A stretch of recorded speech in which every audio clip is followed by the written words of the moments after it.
Texas Rangers baseball is presented by AT Uverse TV. Well, welcome to Globe Live Park as the Rangers get set to wrap up this series and this homestand, looking to get out of here on a winning note as they take on the Miami Marlins. And welcome in, everyone, along with Tom Green, Steve Busby. Glad you could join us for this Wednesday night of Rangers baseball. The Rangers trying to put one in the win column before they go on the road starting on Friday. First things first, though, Darvish has a date with the Miami Marlins tonight, and the Rangers have their best on the mound tonight, Tom. Well, he is, Buzz. He's been terrific his first 2 years. He's probably even better right now. His walk totals are down from what they were his first 2 years. Strikeout totals continue to be high. His numbers are great. He's won his last 3 starts. He's 4-1 in his last 5 starts.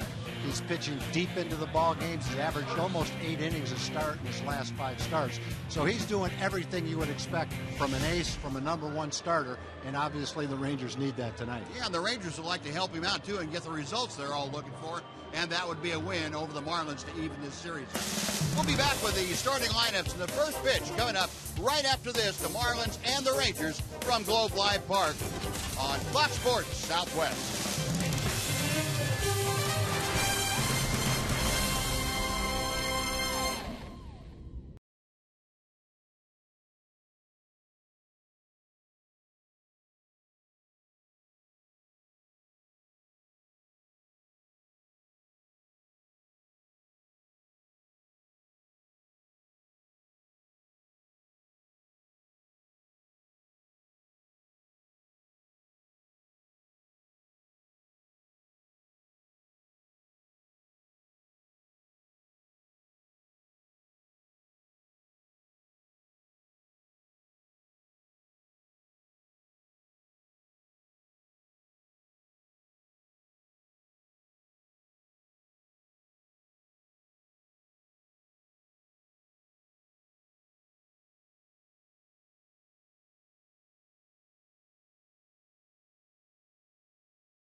Take the EcoBoost Challenge to see why Ford is the best in Texas. By AT&T Uverse TV. Find out what's possible with AT&T. Call 1-800-PIC-ATT, mobilizing your world. By the all-new Mazda 3 with seamless connectivity. And by Southwest Airlines. Find Southwest Airlines fares online only at southwest.com. Now, folks, in tonight's game, we are participating in the Home Run Challenge, and tonight, every home run in this game raises $5,600 for prostate cancer research. You can make a pledge by going online to homerunchallenege.org. Yu Darvish to the mound, and before we get things underway, let's head down to the field. Emily Jones is waiting for us. Em? Well, Buzz, I hate to be a broken record, but there is yet another injury to report with this Rangers team. One guy sustaining another injury, that, of course, Tanner Scheppers, who will be completely not allowed to throw for at least the next 6 weeks after re-aggravating that elbow injury that he suffered earlier this season. Very frustrating time for this Rangers team, but John Daniels says they must continue to persevere. Obviously, we take every precaution we can, and we've had a very good medical track record over the years, but it's. I'm not frustrated with anybody in particular, but I'm certainly frustrated with our inability to keep our players on the field.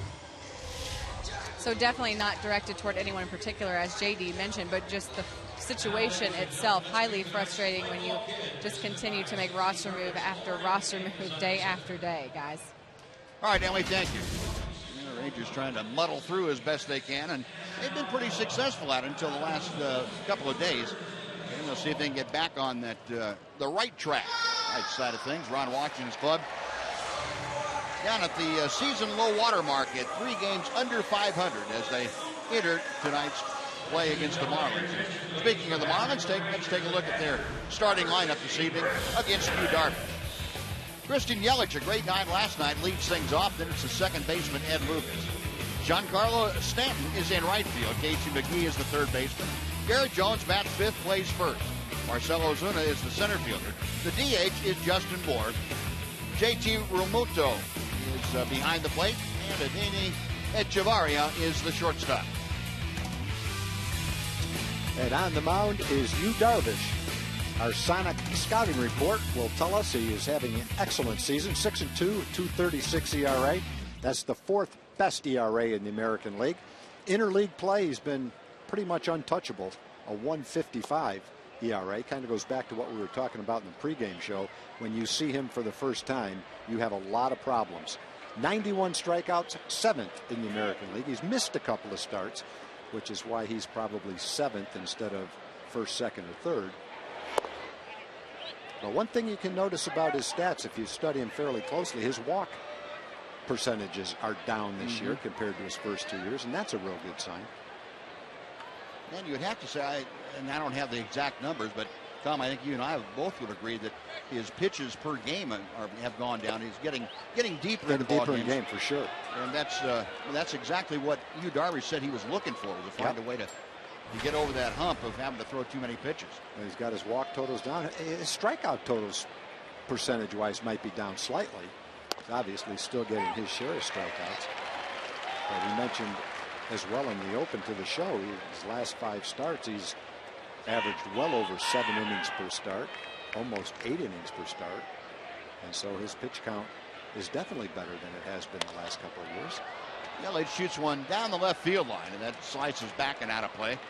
Michael Choice playing left field. Boy, he really had to get that glove up in a hurry in front of his eyes to see if he could shield it from the sun. But not much Michael can do. He's going to play shallow and play in the shadow that's cast by the roof over the first base stand. I think that's the way to do it. If you can block the sun out, you're better off being a little bit out of position possibly and being able to see the ball than being right where you should be and not see it. Payoff pitch is a breaking ball that's inside. Yelich takes it, and there is a leadoff walk for Darvish. Now let's take a look at the rest of the Ranger defense. It's delivered to you tonight by the new Braunfels Convention and Visitors Bureau. Now the outfield, you saw Michael Choice in left field. He's joined by Leonis Martin in center and Alex Rios in right. The infield with Brad Snyder at first. Rougned Odor is at second. Elvis Andrus at short, and Adrian Beltre finishes off the left side of the infield at third. Chris Jimenez is catching tonight for Yu Darvish. A 1 on, nobody out, and the first pitch gets away from Jimenez all the way to the backstop, and Yelich down to second, and he is now in scoring position with nobody out here in the first. A wild pitch charged to Chris Jimenez. He just threw maybe a cut fastball. It's hard to tell as wild as that pitch was. Jimenez did whatever he could to try to backhand it, but that thing was a long way away from where he expected it to be. A 1 ball, no strikes the count to Ed Lucas.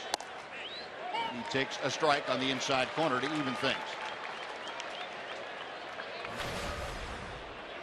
Those numbers we were talking about for you, Darvish, just very briefly. His pitches per inning now down a full pitch over the last couple of years. He's down to 15.4 pitches. Swinging strike 2.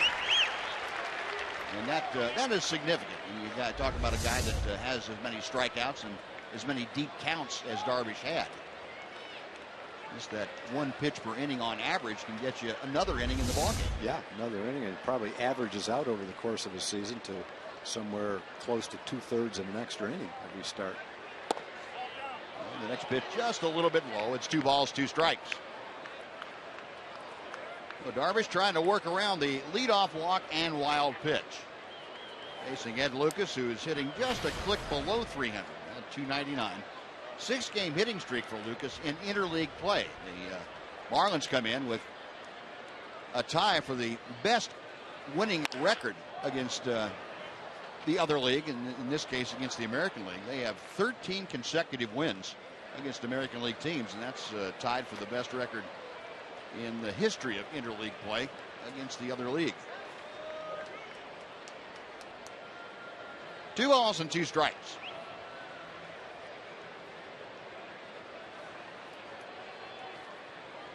Mike Redmond, skipper of the Miami Marlins, has his team just a half game out of first place in the National League East. That is a tight race. 4 teams within a couple of games and 3 teams within a half game of the top spot.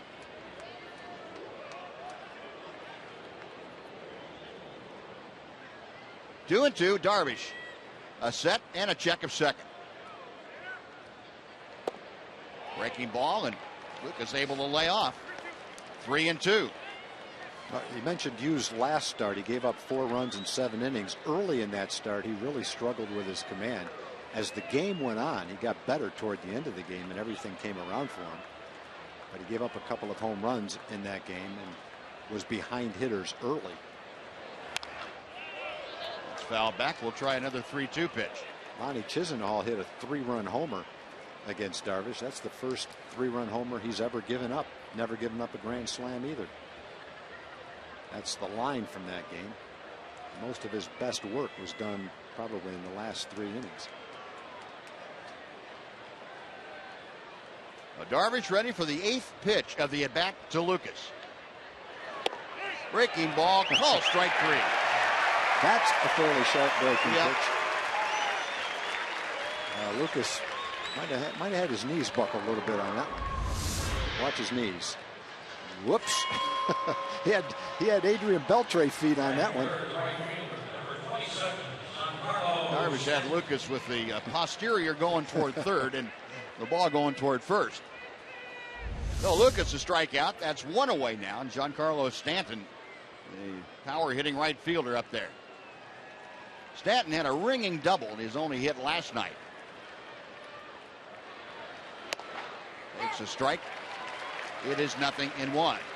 Stanton an even 300 with the batting average, 17 home runs, and 53 RBI. The 53 RBI leading the National League. 17 home runs tied for the league lead. Pitch inside to him, 1-1. Well, the Rangers have thrown Stanton fastballs and gotten them up a little bit. They've had pretty good success with it.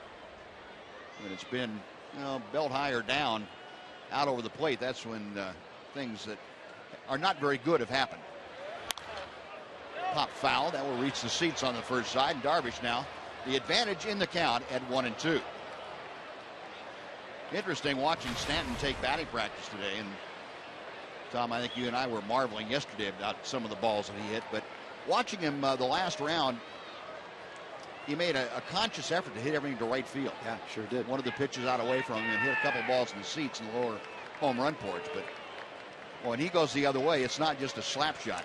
The Rangers were, most of those fastballs yesterday were away. Darvish, a couple of fastballs he's thrown in this at bat, he's trying to keep the ball away from him. So that's probably a pretty good plan if he feels like they're going to pitch him away, to concentrate on driving that ball. He did have one, the third fastball, a pretty good pitch to hit.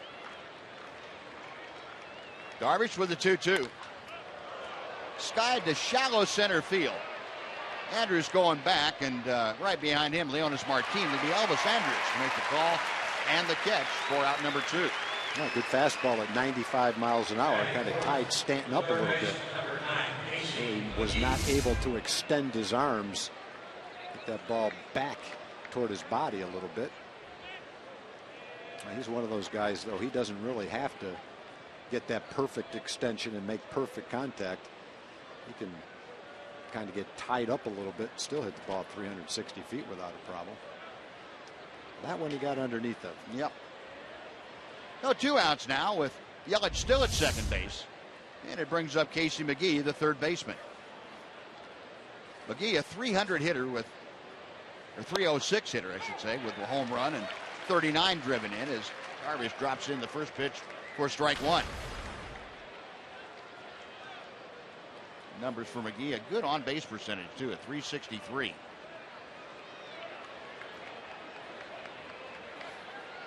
Darvish sets a check of Yelich at second.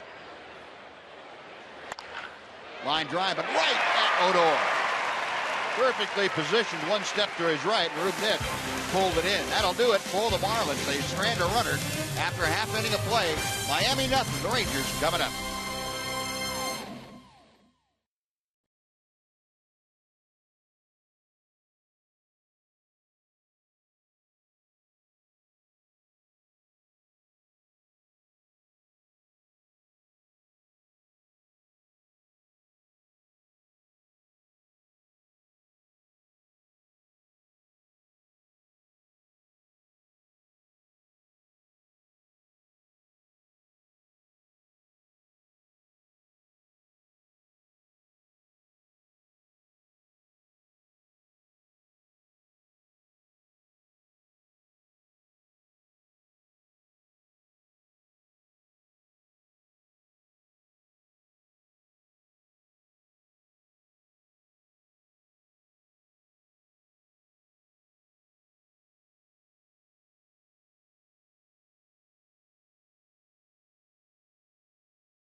Runner in the top of the first.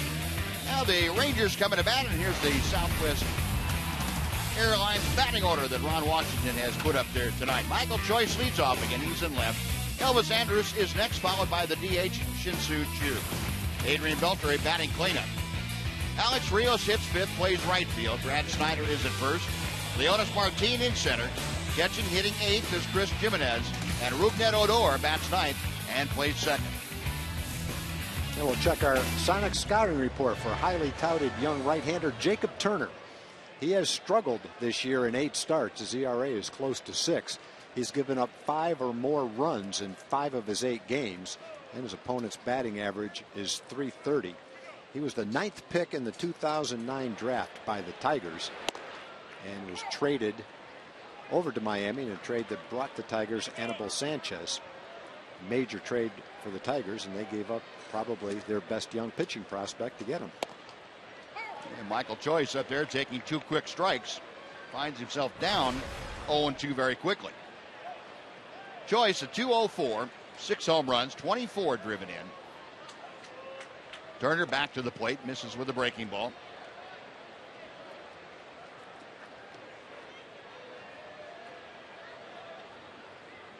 Michael hitting leadoff for the second straight night. Shin-Soo Choo again getting a partial night off. Chopper out to the right side. Lucas plays a nice big second hop, and Choice is thrown out. 1 gone for Elvis Andrews. Batting second, the shortstop, number 1, Elvis While we have a moment here, let's take a look at the Miami Marlins defense behind Jacob Turner this evening. Yelich in left, Ozuna in center, and Stanton in right. Garrett Jones at first. Saw had Lucas the second baseman. Adeni Echevarria is the shortstop, and Casey McGee is at third with JT Realmuto catching.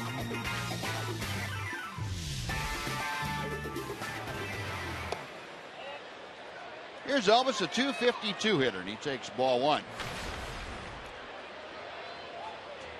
Andrews, a couple of home runs, 16 driven in. He gets jammed by that fastball, but checked his swing.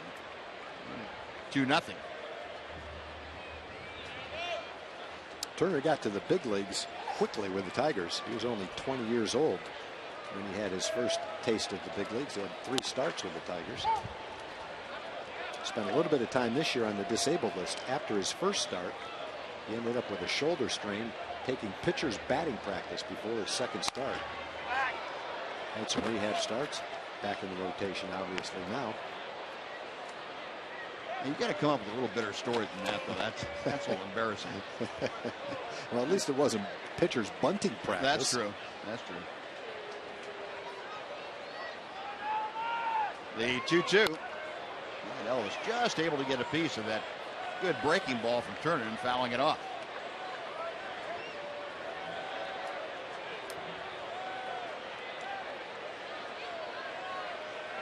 Turner, a long look in.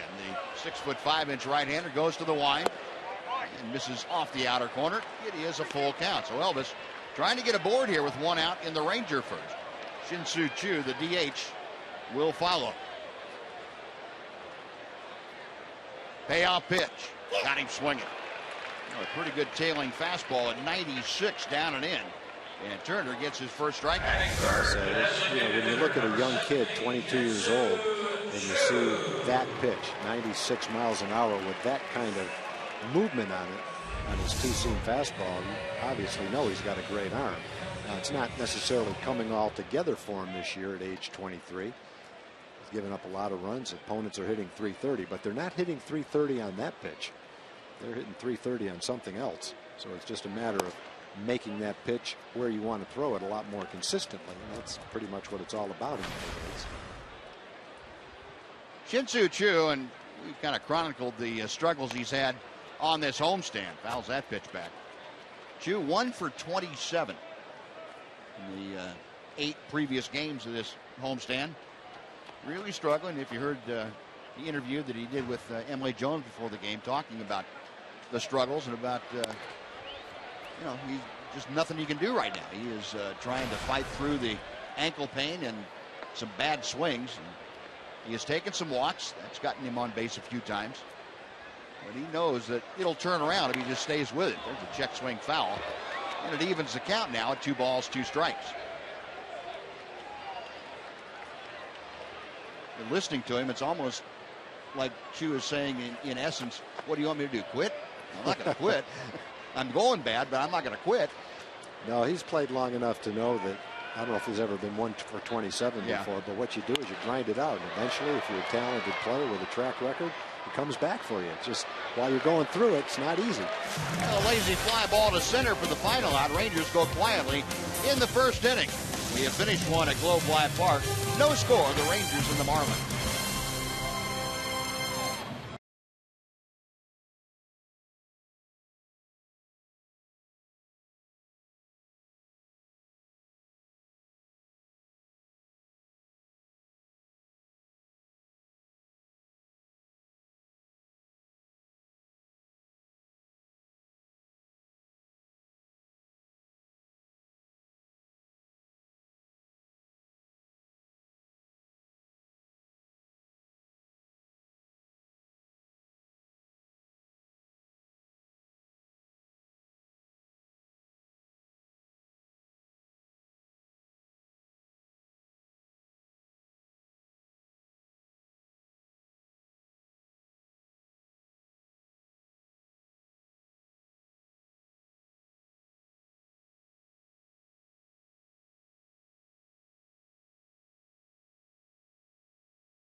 either team with a base hit yet as we head to the top of the second inning.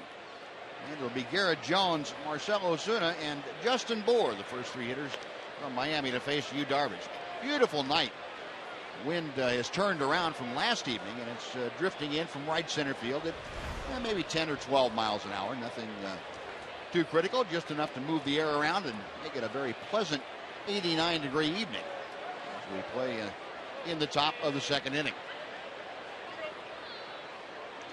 Garrett Jones, a .275 hitter with 8 home runs and 29 driven in.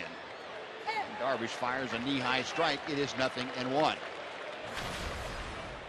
Garrett Jones probably going to have a very similar season this year as the seasons he had with the Pirates. He's a guy that's probably going to hit 20, 22 home runs, knocking 65 to 80 runs. Not necessarily a middle of the order guy, but a complimentary player who can be an important part of a good team. Veteran player, knows how to play the game. And as a member of the Pirates, he's done well here and against the Rangers overall, a .320 average against Texas pitching. Pitch is outside, and the count moves to 2-1. And in that .320 career average, a .350 mark in this part. 2 balls, 1 strike. Long look in. Now, Darvish took a little too long. Garrett Jones asked for time. Now we're set to go. The 2-1 pitch. And that is low. 3 balls and a strike.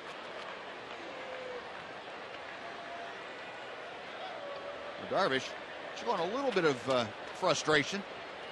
He walked the leadoff man in the first, was able to work around that despite a wild pitch mixed in there. A little frustrated with himself for falling behind 3-1 to Garrett Jones. And ball 4. So 1 on, nobody out. Marcell Ozuna coming up. Let's go over and say hello to Jim Knox. Jim? All right, Buzz. Anybody have any hot dogs out here? You bet. Dollar Dog Night. Enjoying the Rangers. You can't ask for a better night than this. In Community Corner, we're talking about baseball and softball organizations. Great idea here for you guys. The Texas Rangers Baseball Foundation are applying, having a chance to give your baseball or softball organizations a grant to see if you can apply, see if you qualify. Log on to TexasRangers.com/foundation. The cutoff date, Buzz, June 30th. All right, Noxie, thank you. Ozuna, first ball swinging, skies to center field. Jonas Martin makes the catch. Bluffing a move from first is Garrett Jones, and he thought better of it, just in case. One thing you notice on that play, Buzz, he didn't stop to see what the runner was going to do. He caught that ball and threw it quickly. I think he got the message from last night's game. Christian Yelich, if you remember, in the 6th inning of last night's ball game, stretched a single to straightaway center field into a double because Jonas Martin didn't really charge the ball and get it back in quickly. He didn't see the need to, and Yelich just kept on going. And I think Leonis got one of those teaching moments that we hear so much about. It's one of those balls that, 95% of the time. Wow, that was a rope. You don't have to worry about it, but that was one of those times where you had the right runner at the wrong time, and he had to worry about it. Well, this kid, Justin Bour, last night, he really swung the bat well. Wow, that ball was really hit hard. You can tell this kid can swing the bat. C.B. Buckner, the first base umpire, having to stretch his back out there. Wow. I didn't really see that one very well. Bour looks like he'd be a perfect American League player. Guy who can play some first or DH if you need him. It's a fairly small sample, but the swings he's taken so far against the Rangers look pretty good. Darvish with the 0-1 pitch. And that is a knee-high strike. It is 0-2. Now, we were talking last night, Tom, about Bour coming from the Cubs organization. The Cubs had just kind of given up on him. Maybe they didn't feel there was room for him in the major leagues because they had Anthony Rizzo at first base and whomever else behind him. But Bour certainly has swung the bat well that we've seen him here. And he's down on strikes as Darvish pulled the string. Oh, 2 strikeouts, 2 gone. Real Muto is coming up, and here's that play last night. Well, Yelich hits kind of a soft single into right center field. Leonis comes in, nothing really bad, but he pauses for just a second, and that's all it took because Yelich never stopped running. It's one of those plays he had to get to it just a little bit quicker and come up throwing rather than wait and see what was going to happen, because Yelich kind of picked his pocket with that one. Yep. One center fielder taking advantage of the other. No, it's not a case of a blatant example of loafing after a ball necessarily. It's how he goes after. A lot of guys go after the ball like that. But you got to know who the hitter is. Yeah. You know, if you or I had hit that ball, then he doesn't have a problem. But when you've got a guy that can run like Yelich can run, you don't have that luxury. And I'm sure that was pointed out to him last night after he came out of the game. By more than one person, if I heard correctly. That's one of those ones too. The players will let a guy know, and that's the way it should be. Players need to police their own, and certainly the veterans let Leonis Martin know that wasn't really acceptable. Right. You know, and Leonis is a good kid. He's not a malingerer or a problem or anything. He just had a little lapse right there, and he'll get right back on target. 1-1 the count to JT Realmuto. Young man from Midwest City, Oklahoma. He's called up when Jared Saltalamacchia had to go on the 7-day concussion disabled list. Realmuto was down at AA Jacksonville when he got the call. Ahead in the count here, 2 balls and a strike.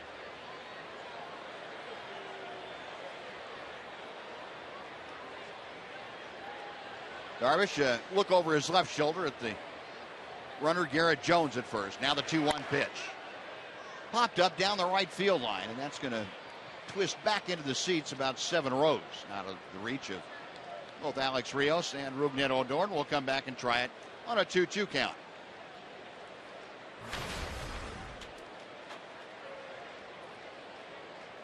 Realmuto is just a 23-year-old. He was third round selection by the Marlins back in the 2010 draft out of high school.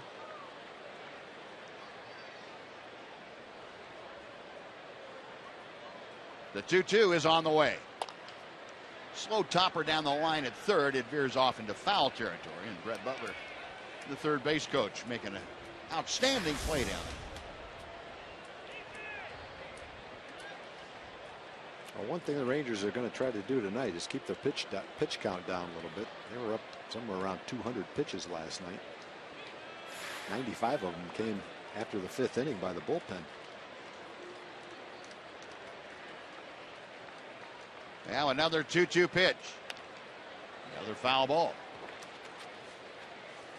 We hadn't told you, but Ben Rowan, submarining right-hander, has come up from AAA. He takes the place of Tanner Scheppers, who went on the disabled list with that inflammation in the elbow.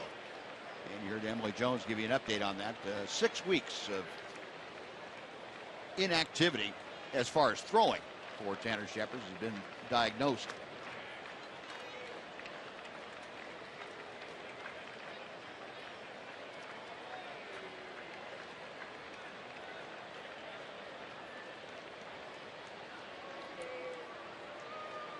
Darvish okays the sign, a check of first again. Another 2-2. Got him swinging.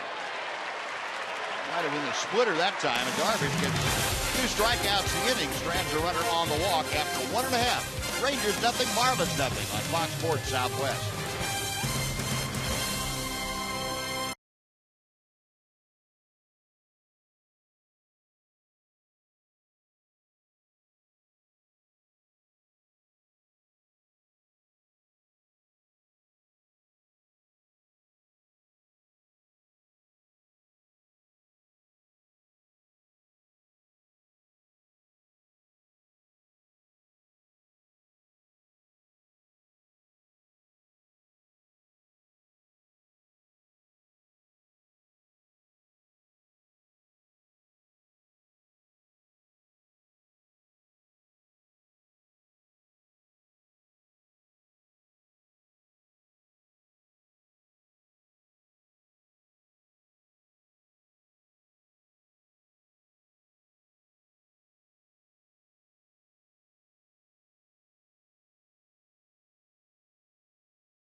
On one of our upcoming broadcasts, and that's thanks to the good folks at AT&T. Just use hashtag Southwest Fan Photo, and your photo might be selected to be aired during the season. We will show you tonight's selection, and no, they are not it, I don't think, for tonight. Unique headgear. Kind of looks like about the size my fastball looked to the hitter. On a good day. Here's Adrian Beltre. I'll tell you what, Buzz, it didn't look that way to me. It looked like a marble to me. And see, you're wearing glasses now. Yeah. Just a little bit. About 40 years too late. Beltre drives one to left center on his horse Ozuna. He can't get there. It is off the wall on a couple of hops and into second with a leadoff two-bagger is Adrian Beltre. I thought Ozuna was playing that ball off the wall. That ball landed about 6 feet short of the warning track. That looked like a ball. If he really went for it, he had a chance to catch it. Watch if we can see him pull up like a guy that's going to play the ball off the wall right here. That ball hit about 10 feet away from him, 10 feet in front of the warning track. Did he take the wrong angle? I'm not sure what he did. It looked like he just stopped. Looked like when it landed on that replay that it was a bit to the to left his of him. left. Yeah, he'd gone back to the wrong spot. See if he does. It looks like, you know, he's going to start out to the right, our right of the ball. So he goes after the ball. I thought I was watching him, not the ball. I thought he was getting ready to play the ball off the wall on the carom off the wall, and then the ball landed 10 feet short of the track. So anyway, it's a leadoff double for Beltre. We'll take it. And I don't know if he could have caught it or not, but Alex Rios, one of the two Rangers that have had any experience against Turner. 2 for 3. And he's trying to at least get Adrian over to third. Takes that pitch in the dirt. It's 1 ball and 2 strikes. I guess the point of that ball is he wasn't in danger of running into the wall or getting hurt. And no matter what happened, Adrian was not going to get a triple anyway. So going after it, he really had nothing to lose. I think he might have misjudged it, or as you said, just been maybe 10 feet in the wrong way. Check swing. The ball gets away, and down to third goes Beltre. Realmuto had a little trouble. Got his glove kind of turned backwards, and instead of backhanding it, he kind of scooped it out, and it got off the corner.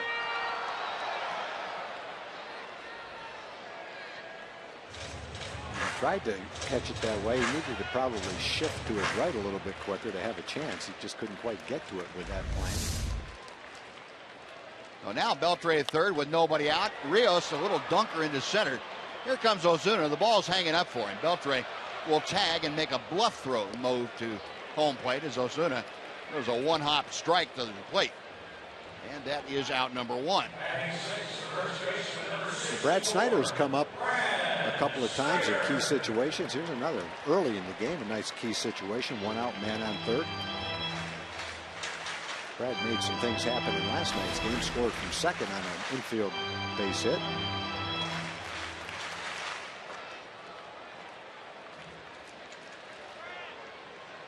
Beltre, a leadoff double, advanced to third on the wild pitch. He's there with 1 out now, and Snyder trying to bring him home. Line drive, but right at the shortstop, Echevarria. And Snyder hit it pretty well. A sliced line drive, but Echevarria playing him perfectly, and that is out number 2. Yeah, not much you can do about that. He gets a ball that's on the outside part of the plate, tailing away from him. He goes with the pitch. He lines it solidly. Feels pretty good, and then looks up and sees the shortstop is right there ready to catch it. Tough break. Well hit ball, but no luck. Well, barring a wild pitch or a pass ball, it'll take a 2-out base hit by Leonis Martin if the Rangers are to score in the second inning. Martin showing bunt and takes strike 1. Leonis at 267 now, and that's an average that he hasn't seen that low since way back in mid-April. Chops 1 foul. He's down on the count now, 0-2.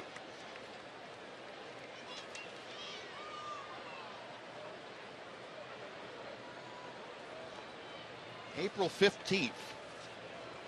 Leonis Martin had an average of 256. That's the last time it has been as low as it is now. Pitch in the dirt. And Beltre forced to stay at third base. 1-2, the count to Martin. Leonis, 3 home runs, 18 driven in. And there's a good look at from our left field, from our RF camera out there in left field. We're looking in, the sun just now vacating the field. And a swinging strike 3. Leonis Martin down. The Rangers are done. Couldn't do anything with a leadoff double. Beltre left stranded. After 2, no score.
Minnesota as Derek Jeter takes the field in his last All-Star game of his great career. It promises to be a very emotional and unforgettable night. Special coverage begins at 4:30 that afternoon on Fox Sports 1 and is followed by the 2014 All-Star game at 7:30 on Fox from Target Field. And the updated balloting in the American League All-Stars. Batista, Trout, and Cabrera in the outfield. And Cruz, of course, the DH for right now. Matt Wieters, who's on the DL, looks like he's going to have elbow surgery. He's still the catcher. Overall, though, the fans doing a very credible job of selecting the guys that are having the best years. I think so, too. Adeiny Echevarria, the shortstop for the Marlins, the number 9 hitter, is leading off in the 3rd inning. Scoreless ball game. Darvish with a 1-0, and Echevarria pops it up. Rougned Odor a few steps out into shallow right field. Makes the grab. 1 gone. And right now, let's pause for a Mazda game break. Here's John Radigan. John.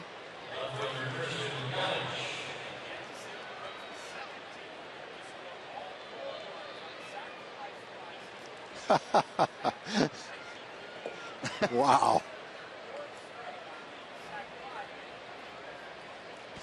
I wish the Rangers were playing the sac fly game. They had a man on third base and no outs and couldn't get that sac fly.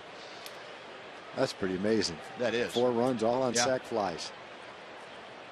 Christian Yelich up the middle, base hit. Boy, Yu Darvish had to get that right leg out of the way. That was a bullet about knee high right back through the box. And Yelich aboard for the 2nd time. He walked in the 1st and now scorched the first pitch he saw in the 3rd for a single. Man, we may be watching the coming out party for Christian Yelich. He came into this series hitting .249. This is an immensely talented young player. He's only 22 years old. I've seen him do just about everything. I haven't seen him have a lot of defensive opportunities. And I think I agree with you 100%. Your analogy last night, the comparison between he and Jacoby Ellsbury at the young stage. Yeah. Boy, a lot of similarities in the game that I see from from Yelich. I agree with you. Yeah, he's got the same kind of quick bat. I can remember going to Boston when Ellsbury first came up and not knowing anything about him and watching him take batting practice, and that'll work. Double play grounder. Odor turns it over, and Snyder makes the snag. That'll do it. So thank you very much. As Lucas hits into a 6-4-3 with Gillies. No runs a hit. Nobody left after 2.5. Scoreless ball game at Globe Life Park.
Our clock towards Southwest is brought to you by Southwest Airlines. Find Southwest Airlines fares online only at southwest.com. All helps appreciated. That double play took care of a one-out single for the Marlins in the third. Now the Rangers come to bat. Chris Jimenez starting things off. He'll be followed by Rougned Odor and Michael Choice. First pitch to Jimenez off the outside corner. 1 ball, no strikes. Chris at .385. That's his average with no home runs. He has driven in 6. Rangers purchased his contract from AAA back on the 20th of May. And for Jimenez, this is his 11th game. He has reached base safely in the first 10 games with the Rangers, either by a hit or a walk. Way outside, and it's 3-0. The word about Chris Jimenez spreading apparently in both leagues now. Got to be careful with him. Don't give him a good pitch to hit. That's right. And ball, strike. Oh, I don't know. Just on the outside corner. And Iasonia making the calls behind the plate tonight. Let's see how Dan. Well, yep. Tip your cap to Dan Iasonia. Good call, Dan. That one is outside. There we go. And Jimenez aboard to lead things off. We'll take you back to the ending of the top of the second, top of the third. See Brad getting in position at first base. Here comes the throw. He's getting accustomed to playing first. We showed him in the pregame show getting extra work with his footwork at first base. Saw Wash working with Rougned out at second base. Fielding ground balls, his footwork, cutting the angles, things that Wash loves to work with the middle infielders with. And there's a look at a nice double play. And I guess we probably should remind folks again, Brad Snyder, this is his 4th game at first base. As Odor squirts one off the fist and he gets it through the hole on the left side.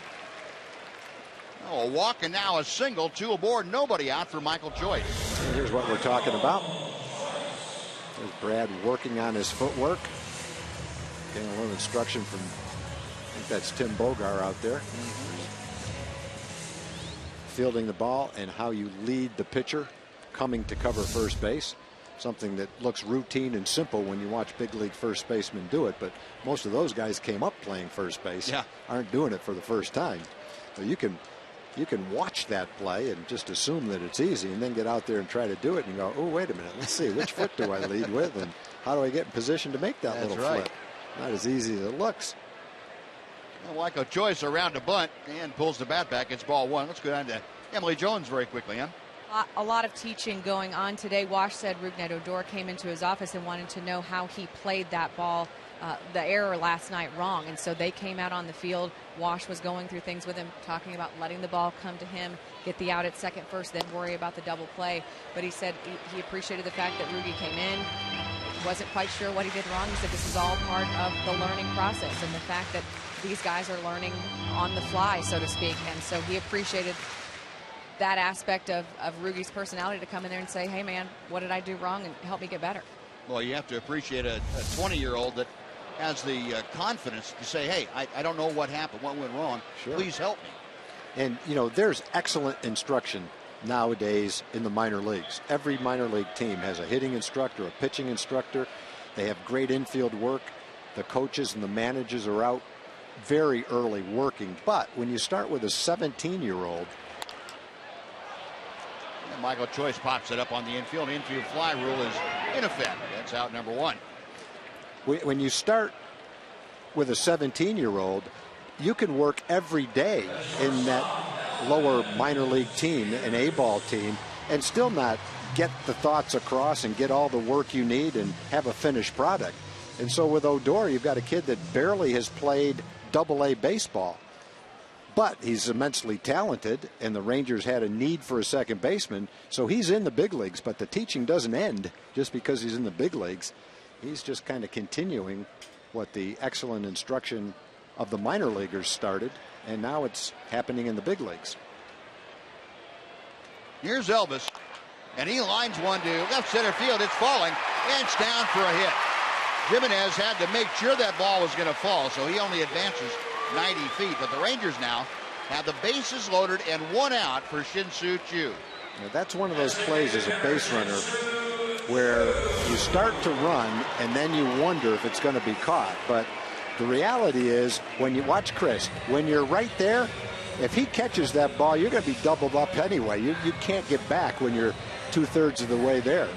So it's one of those balls you might as well keep going. Gary probably would have told him to stop at third base anyway. But the only way you can get back to second on a little blooper to left field is be pretty close to second base when he catches it. Well, a couple of hits and a walk. Bases are full for Choo with one out. Shin-Soo, a fly ball to center field, his first time up there. Well, second straight inning, the Rangers have had a runner at third with less than two out. Had Beltre at third with nobody out last inning. There's a base hit to right field. Jimenez scored. Odor rounding third. He will score. The ball gets by Stanton all the way to the wall. Here comes Elvis, and he will score. Shin-Soo Choo clears the bases off with a double, and the Rangers lead it 3-0. That's the first ball in almost 2 weeks that Shin-Soo has turned on, got the head of the bat out, and ripped with authority and pulled it to right field. That's what we saw him doing almost on a daily basis, on a regular basis earlier in the season. That time he got the head of the bat out there on an inside fastball and was ready for it and ripped it and hit that ball so hard past first that Stanton in right field couldn't get to it to cut it off. Goes as a 3-run double. So no one in this park feels better than Shin-Soo right now. That's been a long time coming, and that gives him a great feeling. So Choo with 3 RBI now with 22 for the season. His 11th double of the year and just his second hit on this homestand, and this is the 9th game. And Beltre hits a rocket, but right at the second baseman, Lucas. On to first, that is out number 2. Choo on to third, and he's there now with 2 outs. He pulls the ball. Stanton is playing way over towards center field, playing him exactly opposite of where you would play a guy to pull the ball. So that ball wasn't hit down the line. That was hit to the right of the first baseman. But based on where Stanton was playing, it still was hit hard enough to go all the way to the wall. Well, the Rangers put 3 hits and a walk together in this inning with a 3 spot. And the breaking ball kind of pushes Alex Rios back and hits the inside corner. It is 0-1. Rios, a fly ball to center. as he batted in the second inning. Up there now with Q at third and 2 out. And he pulls that one foul down the third baseline, reaching out with those long arms and got pretty good wood on it. And it pulled the trigger a shade too early. Now 0-2 to Rios. Alex entered play tonight hitting at .335, the best in the American League, 4th best in baseball. Now down to .333. High chopper foul just by Gary Pettis, again down the third base side.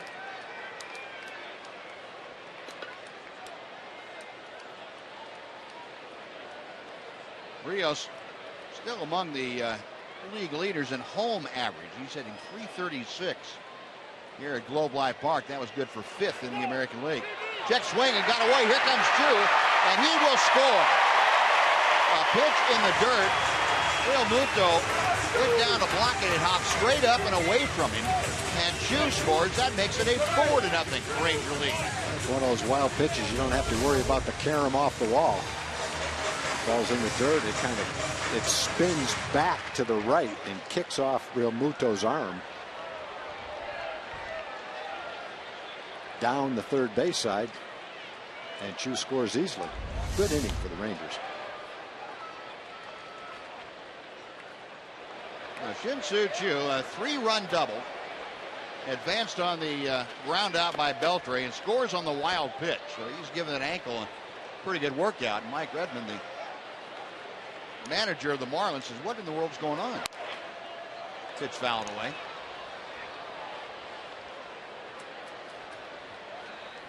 Chris Jimenez getting on Shin-Soo a little bit. 1 ball, 2 strikes to count. Turner to the wind. The breaking ball is wide. Good job by Alex Rios to lay off. 2 balls and 2 strikes.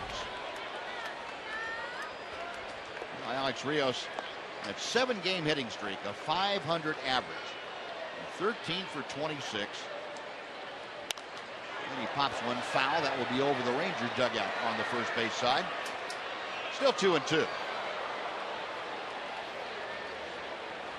If you're going to only have 2 guys in your lineup that have been consistently hot, and you have them back to back, you have a chance to do some things. And that's exactly what's happened with the Rangers. Yep. Now, if you got 2 guys and one's hitting second and one's hitting 5th, that doesn't help you too much. Yeah, and I guess if you could say you're only going to have 2 guys really swinging the bats well, I'll take the 2 guys in the middle of the order because they can do the most damage. And Alex Rios couldn't get on that nasty sinker from Turner, but the Rangers do the damage. They score 4 times on 3 hits and a walk. We're going to the 4th, 4-0 Rangers.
Today, why it's Luis Ortiz, the Rangers' first-round draft choice, being introduced by the fans, and here he is live, Luis Ortiz. Now, I got to ask you this. When you got the call from the Rangers last week, you were their 30th overall pick in the MLB draft. What was going through your mind? Sitting there waiting for your name to be called, but getting picked to the Rangers is no other better feeling in the world. It's amazing. High school pitcher out of Sanger, that's out of California, right-hand pitcher. For fans not familiar with your style of pitching, can you give us a scouting report of yourself? I model myself over after King Felix, and I never had a pitching coach. And I go through the mirror and I model myself after him and just do everything he does in the mirror. That's amazing. No pitching coach, and you just watch King Felix, and that's how you develop your style of pitching. Yes, correct. Future goals. Where do you go from here, Luis? And anything in your head like, okay, I got a goal to be in the big leagues by a certain time? From here, I go to Arizona and with all the rest of the high school players. It's not going to be easy. It's going to be tough. There's a lot of kids out there that have the same amount of talent. And, what's going to separate me from the others is the hard work. Put in the hard work, the extra work. Great. All right, well, congratulations. We look forward to seeing you in the future. Appreciate it, Luis. Buzz? All right, Jimmy, thank you. Tell him now if he modeled himself after King Felix, he has about a year and a half before he needs to be up here winning games for the Rangers. Well, that young man did very well in his first major league interview. Sure did. Bright young kid. Kind of interesting, no pitching coach, but obviously he observes very well. He couldn't pick a better guy to observe than Felix Hernandez. About the same size, about 6'3". Yeah. Well, congratulations. Well, one out is Stanton fouled out. And, Darvish has gotten Stanton a couple times on pop-ups. That's good to see. Here's Casey McGee, and the pitch outside to him. It's 2 balls and a strike. McGee hit the ball sharply his first time, a line drive, but it was right at Rougned Odor, the second baseman.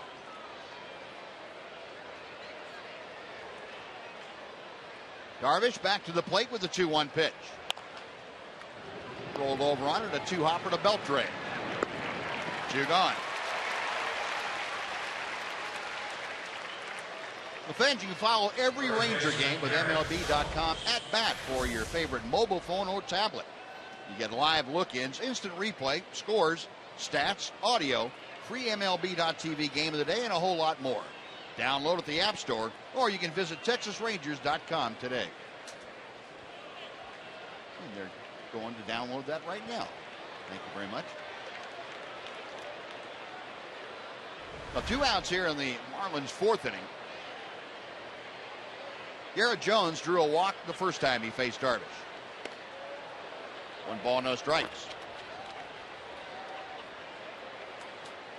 Garrett Jones at .275 with the average, 8 home runs, 29 driven in. 32-year-old veteran.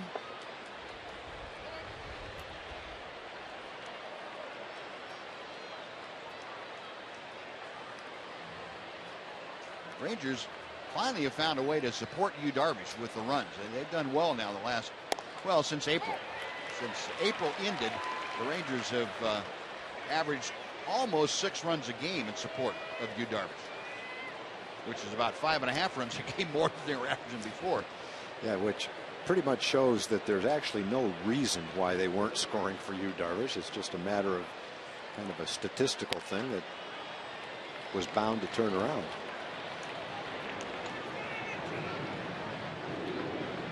Chopper into the first row down to the commissioner's box down there. It's 1 ball, 2 strikes. And the last 7 starts now, the Rangers, with the 4 runs tonight, have scored 37 runs when Yu Darvish has been in the game. 1-2 pitch from the Ranger right-hander.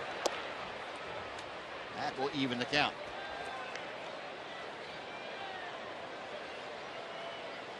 Well, after a fairly long first inning, I think it was 20 pitches or so, he's settled down with double play help, but nice pitch count with 2 outs in the 4th inning.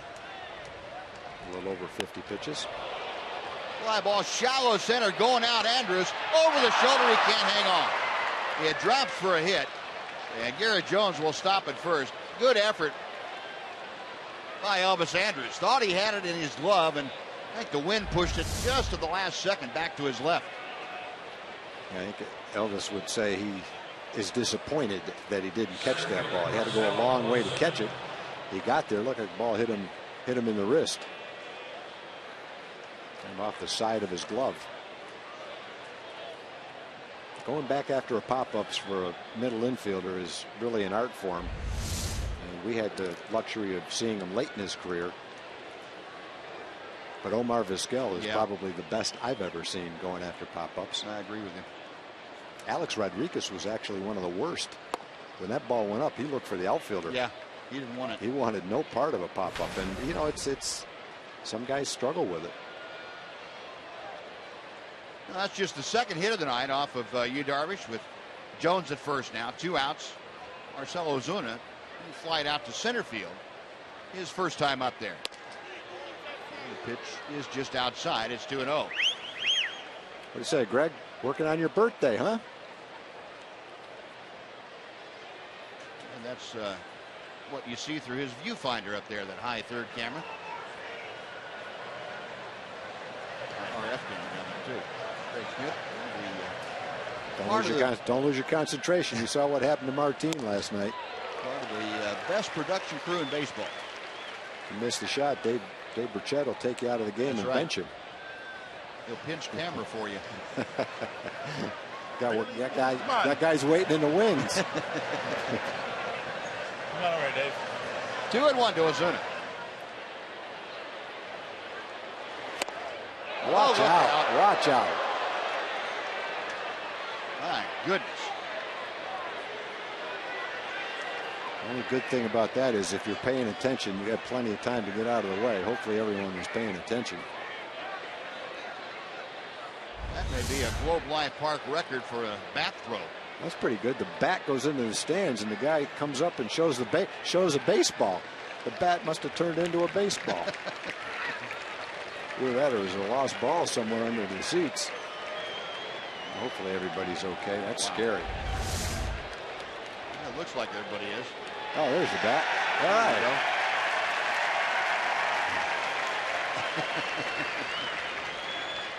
You can laugh about it now. Fortunately, everybody's all right. 2-2. And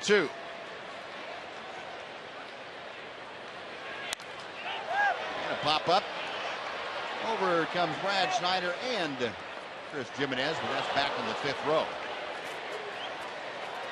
And we'll try it again. Now, from the National League, we don't get a chance to see these guys very often. This is the first time since 2011 we've seen the Marlins. But Marcell Ozuna, 265 average, 9th in the National League with 39 RBI, and tied for 13th with 11 home runs. So kind of flying under the North Texas radar. Yeah, it really is. Certainly a good player. I wouldn't have had any idea where he ranked in those 2 categories. Breaking ball, see you later. He throws him like a DiGiorno pizza. That'll do it. A hit and a runner stranded. After 3.5, it is the Rangers 4 and the Marlins nothing.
Town Kids every Saturday morning.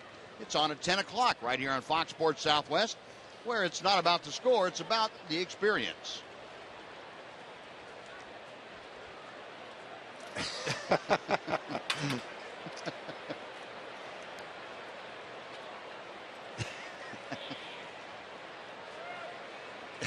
He has no idea he's on TV.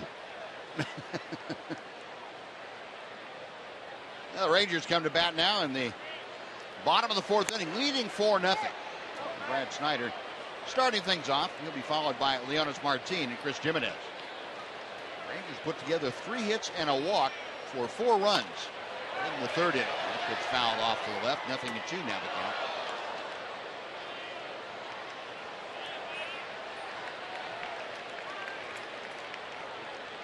So Snyder 1 for 4. And again, this is second start for the Rangers, called up prior to yesterday's ball game.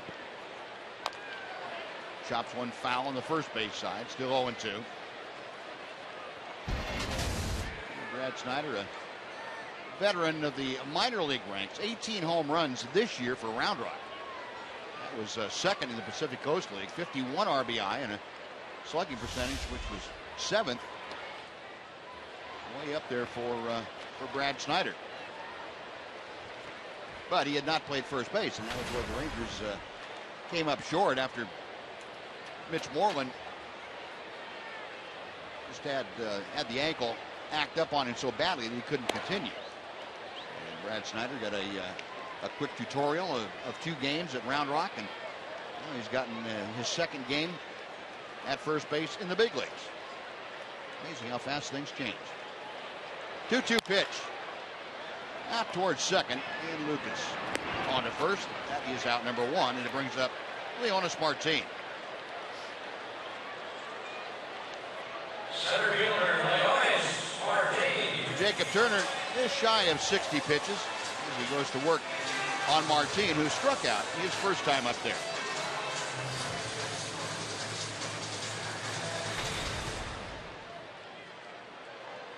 Season average at 266.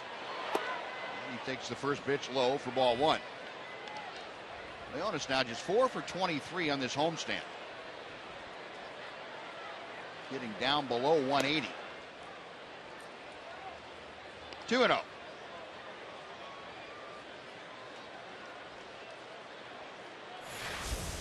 He has done a couple things on his homestand, like drop down bunts twice. Pitch is fouled down. Dropped down 3 bunts on this homestand for base hits, and they are excellent bunts.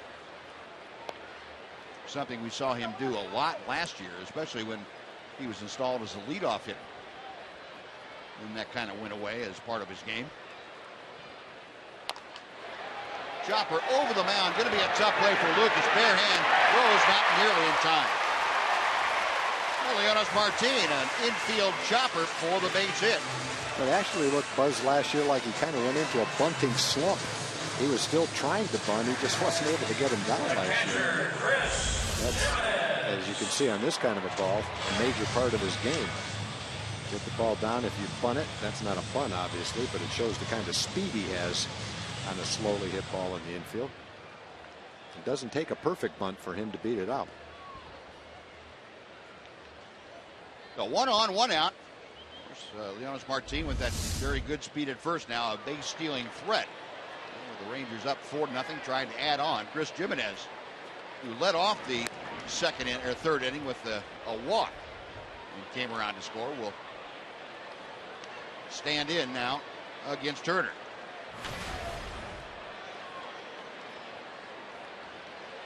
Chris, a .385 average, as you can see, and 6 RBI.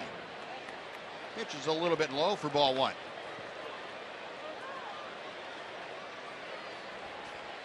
Jimenez with that walk now has reached base in all 11 games in which he has appeared for the Rangers.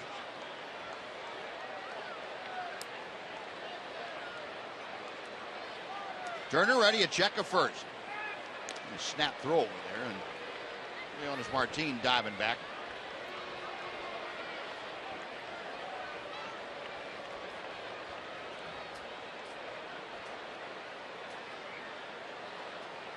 Realmuto flashing the signs out. Turner picks out one that he wants.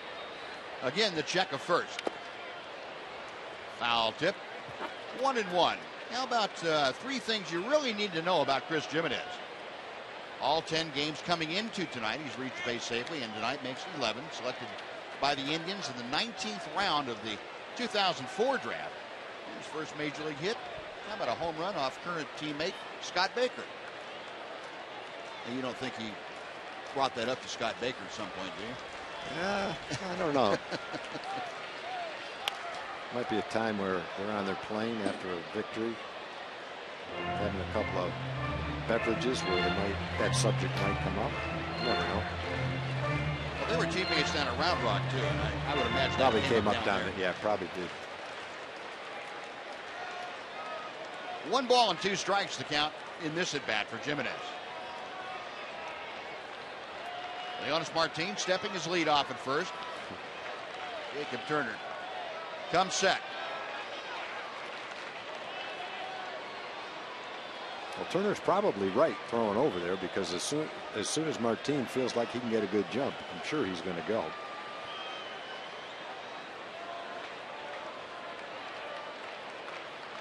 There's 4 runs on 5 hits tonight. The Marlins no runs on 2 hits. Inside. And a balk is called.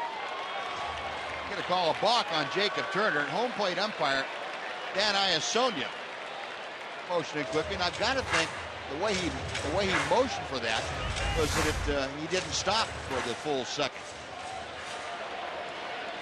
Yeah. He's going to say he did not stop completely. In your stretch, once your hands come together, you've got to stop for, a full second or so. Different umpires have different interpretations, but that's about what it is, and before you deliver the ball to home plate.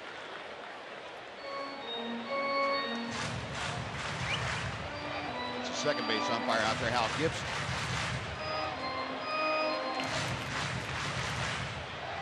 Well, Leonis Martin in scoring position now with 1 out. Count of 3 balls and 2 strikes to Chris Jimenez.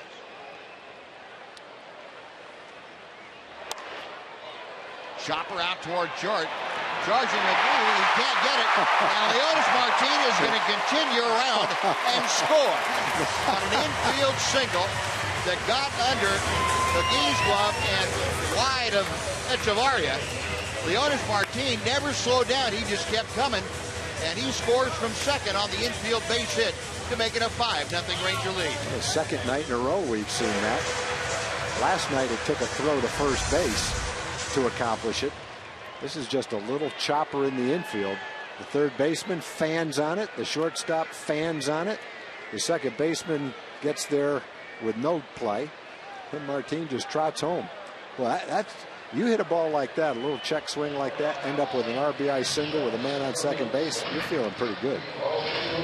I would consider you hot. A hot hitter when you get that done. That's pretty good. Yeah, not only a base hit for a guy who doesn't run all that well, but an RBI to boot.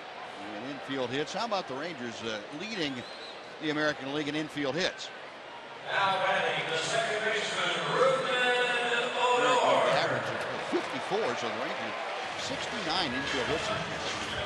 Well, the balk comes into play. Yep. Although the way that was going, Leonis might have scored from first. How about those 2 hits? Yeah. 2 hits in the inning and a run on a chopper over the mound and a chopper to third.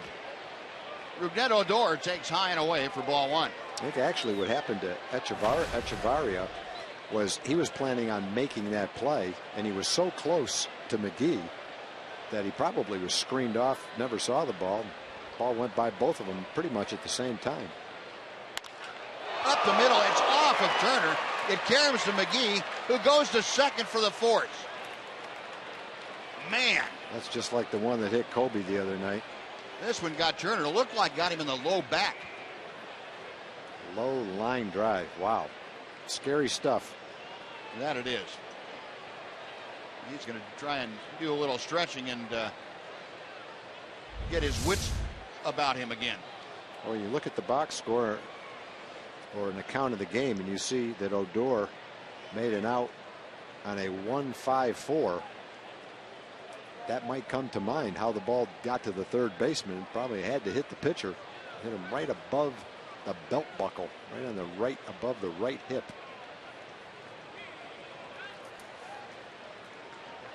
Yeah, that's, man, about 56 feet or so, 55 feet from the batter when the batter tees off, and it doesn't take long for that ball to travel those 55 feet. And you can hear it slapping on right off the low back, the side of his back. Fortunately, Jacob Turner looks like he's going to be able to continue. Mike Redmond and the training staff out to take a look at him. 2 outs now. Rougned Odor at first on the fielder's choice. And Michael Choice will have his third at bat of the night. Choice has grounded out and popped out.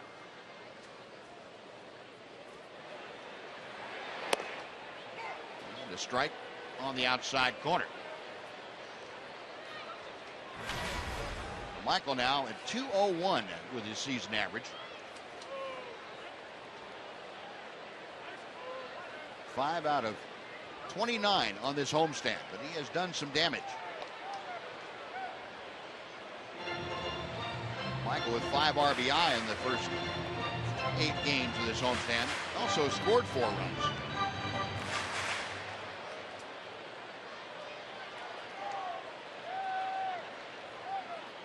Turner staring in for the sign. Shakes off a couple. Now the right-hander has one. The 0-1 pitch. 1 ball and 1 strike.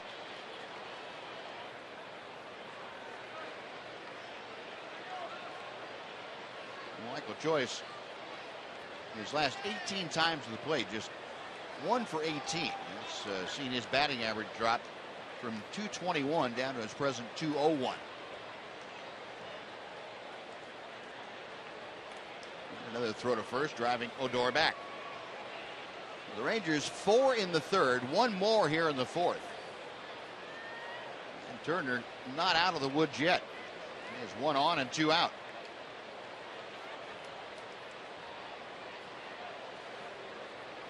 Tall, slender right-hander. Sets. And the 1-1. Dropped in the breaking ball.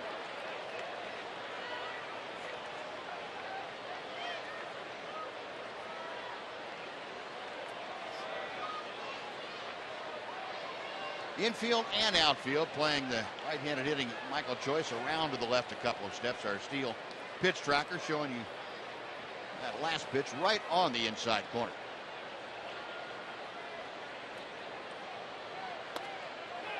And another breaking ball, a check swing. The appeal down to C.B. Buckner. No swing. 2-2 now.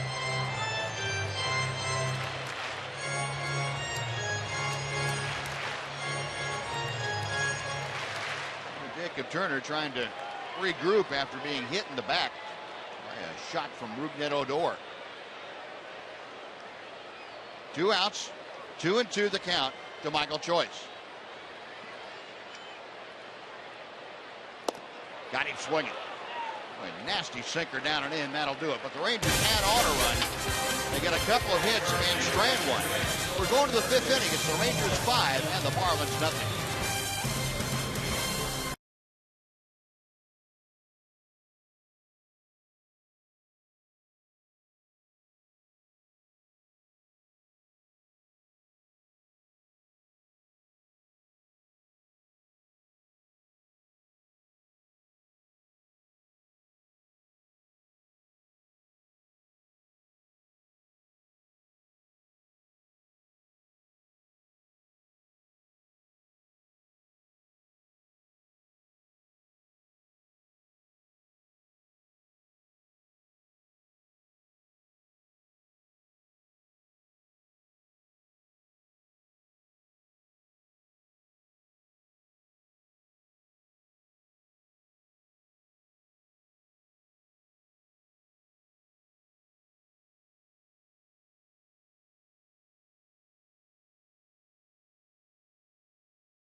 And the appearing and then disappearing Nolan Ryan beef hot dog. Where in the world that thing come from? I'm getting hungry. Look at that.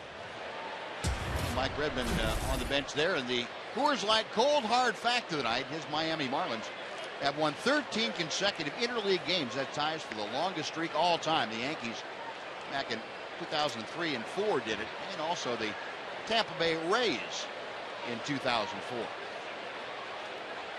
Rangers, though, trying to put an end to that streak here tonight. They have a 5-0 lead. And as we go to the 5th inning, joining us, as always, on our Fox Sports Southwest telecast, Mark McLemore, co-host of Rangers Live before and after the ballgame. Mac, thanks for joining us. We finally get a chance to talk about the Rangers with a lead now that you come in. We haven't been able to do that for a while. Well, I kind of told the guys today, when I get up there in the 5th inning, it would be nice to have a lead so I can have something to talk about. Maybe. You guys believe that, do you? No, you guy that like to run the bases, Mac, you have to be kind of having fun watching the two guys score from second on those little infield dribblers, huh? Yeah, that is fun. I'll tell you, there's no substitute for speed. I love seeing guys run. I love seeing guys play some great defense. I guess I just love baseball. Yeah. There you go. Yeah. That pretty well sums it up. Justin Bour, the designated hitter, leading things off. Bour went down swinging his first time up, hitting at .417.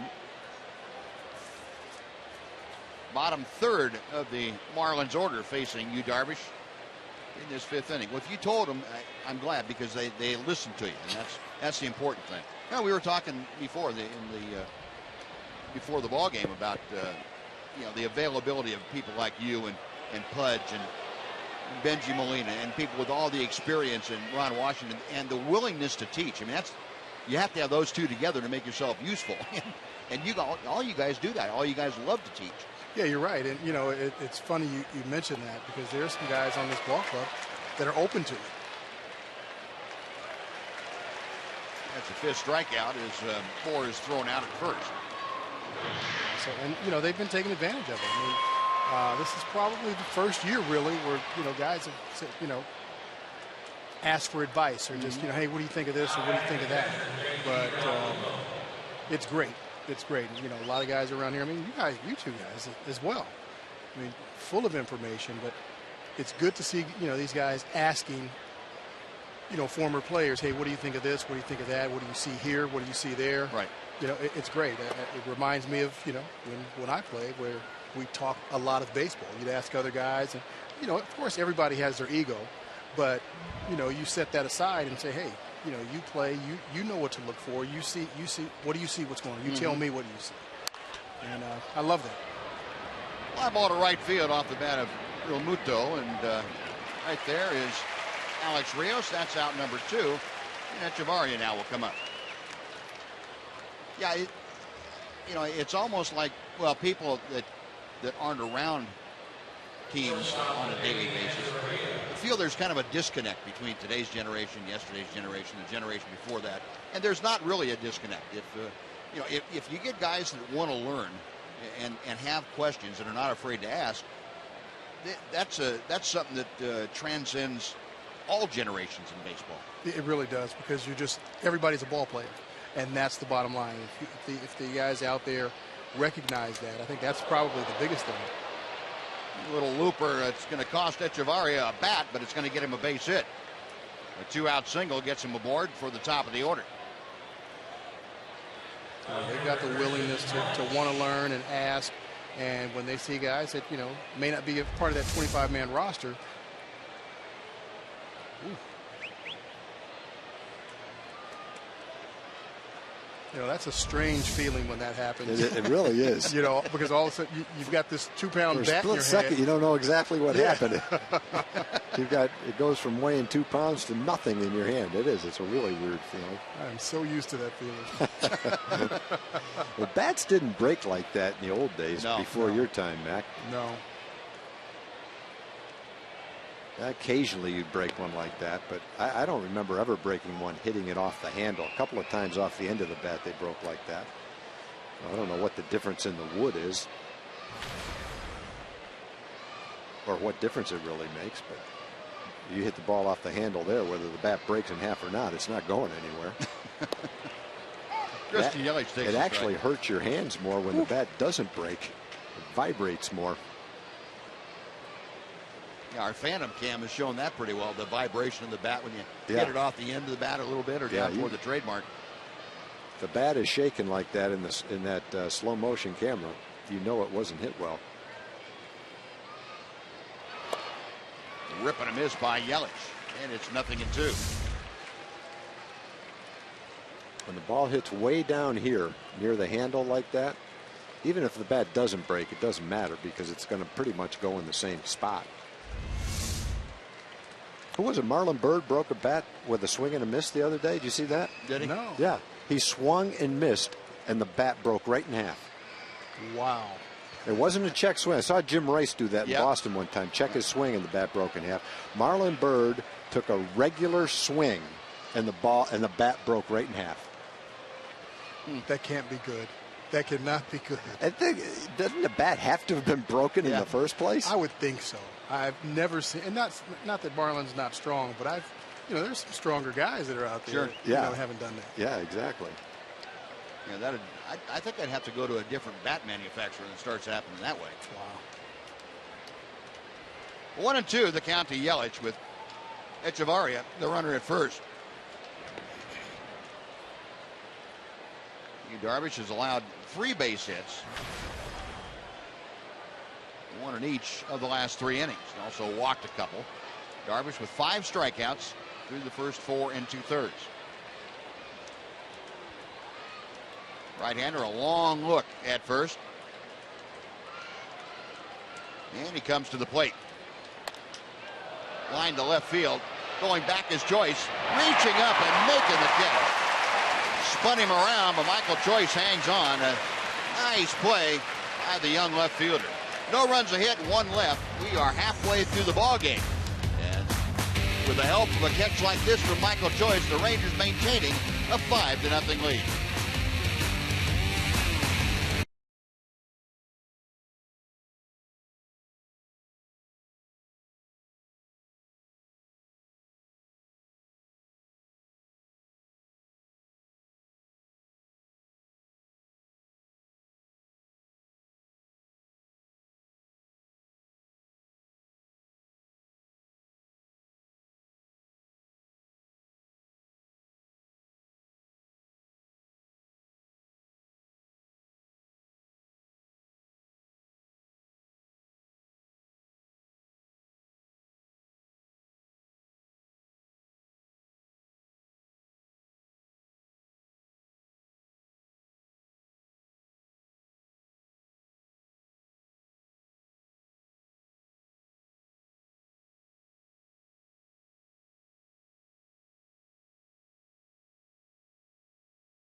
Globe Life Park this season. Yeah, it's with Coca-Cola family packs. And they include 4 tickets, 4 hot dogs, 4 Coke soft drinks, 2 Kids Zones wristbands, and 1 souvenir program. Available for $68 in the upper reserve seating or $112 in lower reserve seating. Get yours at TexasRangers.com/specials, or you can call 972-RANGERS.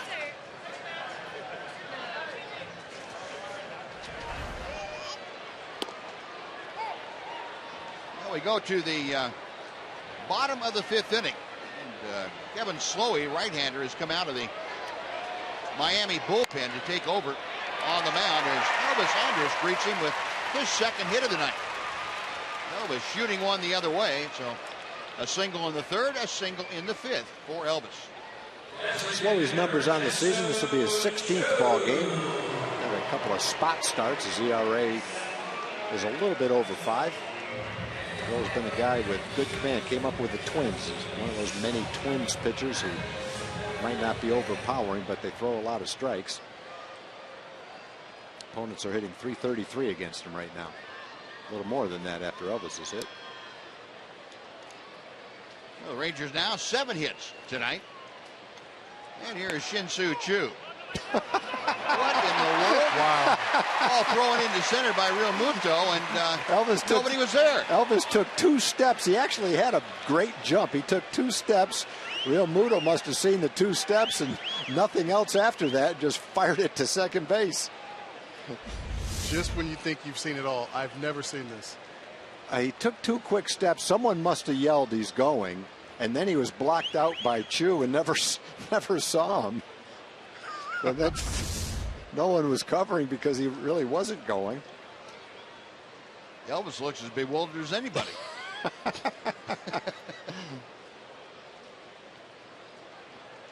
Wow. Yeah, let's going to be ruled an error, I guess. An error on the throw. I don't know what else you would call it. And we'll take a look back on our AT&T U-verse rewind of the night. Last time up, Shin-Soo Choo with the bases full, and he hit a shot to right field that Stanton couldn't cut off. All the way to the wall, it cleared the bases. And got the Rangers their first 3 runs in a 4-run inning. Pitch in tight to him. It's 1 ball and 2 strikes. And folks enjoying interleague play. Shin-Soo Choo, 5th on that list of highest averages of active players. And he's going to pump one more in there to right center field. Elvis around third will score. Shin-Soo Choo, his second hit, his 4th RBI, and the Rangers lead 6-0. And Mac, you could probably speak to what Choo has been going through. You're struggling, and then maybe all of a sudden something clicks, and it's that one good at bat, and you're off to the races. You ever have that happen to you? Always. I mean, that's what it takes. It just takes one good at bat, and you start feeling it again. And that's what hitting's all about: timing and rhythm and that feeling. And right now, he's getting a couple of pitches early, getting him out over the plate, and being aggressive with it. But something clicks, and all of a sudden, there you go. Yeah, his timing looks like he's been a little bit late on fastballs, and today he's got a couple of pitches middle in and gotten the head of the bat out there and ended up with a couple of solid RBI hits. 4 RBIs on the night for Shin-Soo. Well, still nobody out. Adrian Beltre takes a strike from Kevin Slowey. Beltre 1 for 2, a double. The gap in left center his first time up. Last time up, he hit a bullet, but right at the second baseman Lucas. Golfers probably experience that all the time. Whether you're a good golfer or a great golfer or a pro, you can go through in a period of time where you're just not feeling right. Something's, watch out, kids. Something's wrong with your swing, and you can't find it. And all of a sudden, you go to the range, you take a couple of swings, and go, there it is. It might not last for a long time, but for guys like us, but. 2 or 3 swings anyway. 2 or 3 swings. You might at least hit one good drive that way. But for baseball players and hitters, it's the same thing. You find a little thing, you get a ball, you hit the ball well, you get your confidence back, and all of a sudden that slump is a thing of the past. Boy, Beltre timed that off-speed pitch pretty well. Here's this last swing by Shin-Soo Choo. Well, that looks like the Choo that we saw for about 3 weeks or a month when he was hitting 350, 360, whatever it was earlier in the season. He was hitting a lot of balls like that. That's a pretty uncomplicated swing. Quick, short. Pitch is high. It's 1-2 now to Adrian.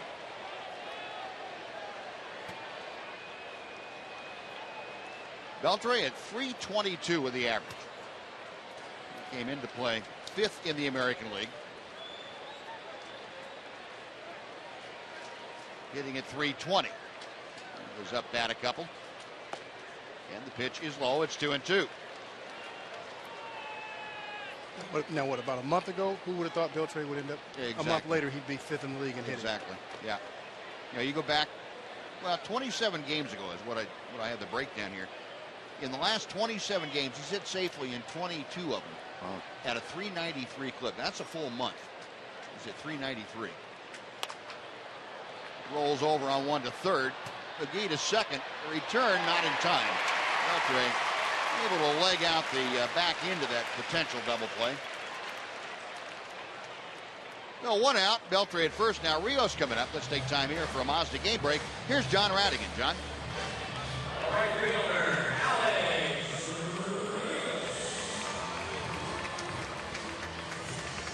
Wow.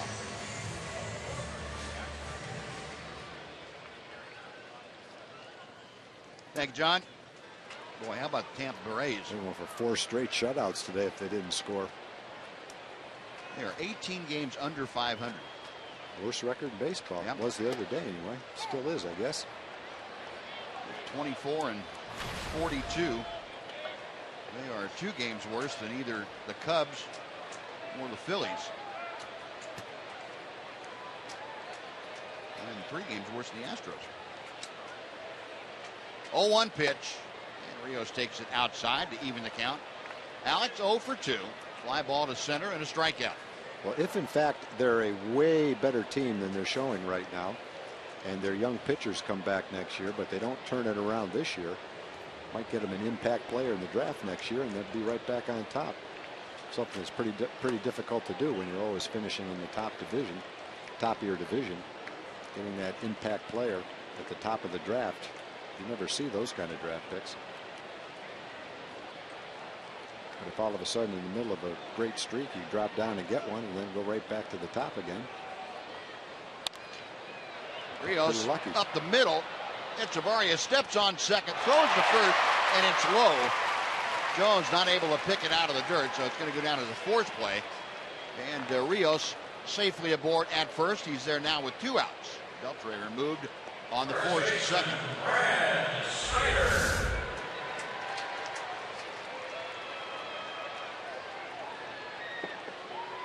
He needed a little help from the first baseman picking that ball.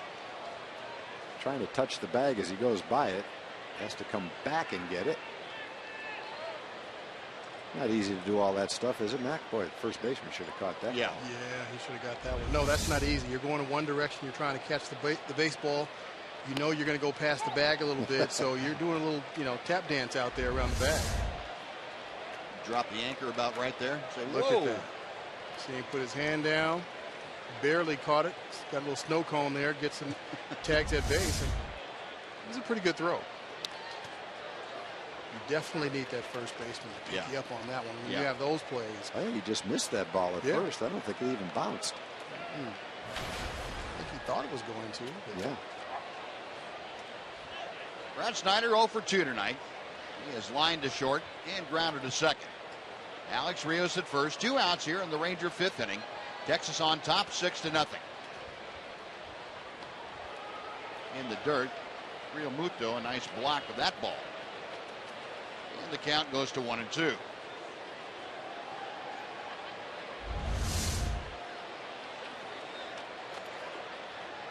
Well, Real Muto behind the plate tonight has had a tough time. Both Jacob Turner, the starter, and Kevin Slowey not giving him easy breaking balls to block. Hard hit ball, but right at the first baseman Jones. He falls down, but gets up in time to tag first, and that'll do it. Rangers score a run on a couple of hits and strand one. 6-0 Texas. That thanks a lot. We will see you after the ball game.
is brought to you by your Texas Ford dealers. Take the EcoBoost Challenge to see why Ford is the best in Texas.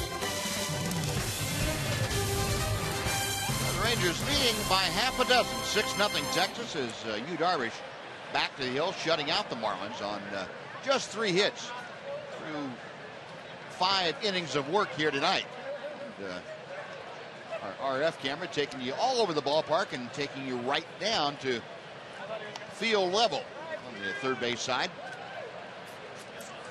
Dave Mamley, the operator tonight.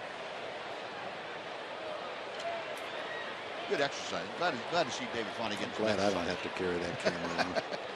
Well, those guys earn their money, don't they? I think they get paid. Last I heard. Ed Lucas, the second baseman, leading off. He's the number 2 hitter. So it'll be Lucas, Stanton, and McGee to face Yu Darvish here in the 6th. First pitch is just off the outside corner for ball 1. Lucas, a called third strike in the first inning, and last time up grounded into a double play. That was part of that 4-pitch third inning for Yu Darvish.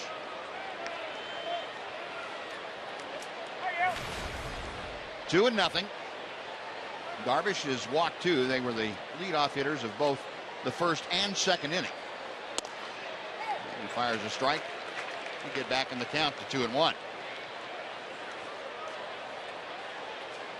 Darvish 73 pitches thus far, 45 strikes, 28 balls. Much better command tonight than what we saw the last time out. And he really got that ball in on Lucas, who will ground out to his counterpart, Rougned Odor. And one away, and as Giancarlo Stanton is coming up, let's check in with Emily Jones. Em? Well, guys, Yu Darvish has talked about the instant chemistry that developed between he and Chris Jimenez since JP Arancibia got sent down. And I asked Chris today about the development of that relationship, and he said it took a little while with you because he has a bit of a presence about him. There is a presence about him, and I think it was more the fact that I didn't want him to be flustered out there. And I think, throughout the last couple of starts that we've really started to kind of get over that. And, I'm learning him still constantly as every day goes by, and just, getting to chat with him and stuff like that. He's a lot of fun, and he's, a sneaky kind of funny guy that not a lot of people might know. And I think that is something that's on display quite frequently in the clubhouse that definitely you do not see out on the mound. He does have a sense of humor and does have a lot of personality in the clubhouse, which is nice to see. But as you guys can observe, when he is on the mound, it is all business. Yep, you're exactly right, Emily. That's mound presence, as it is talked about a lot. And Yu Darvish has a lot of positive mound presence. Chris Jimenez become kind of the personal catcher for Yu Darvish, and that's a good combination. Big swing and a miss by Giancarlo Stanton. And it's 2-2.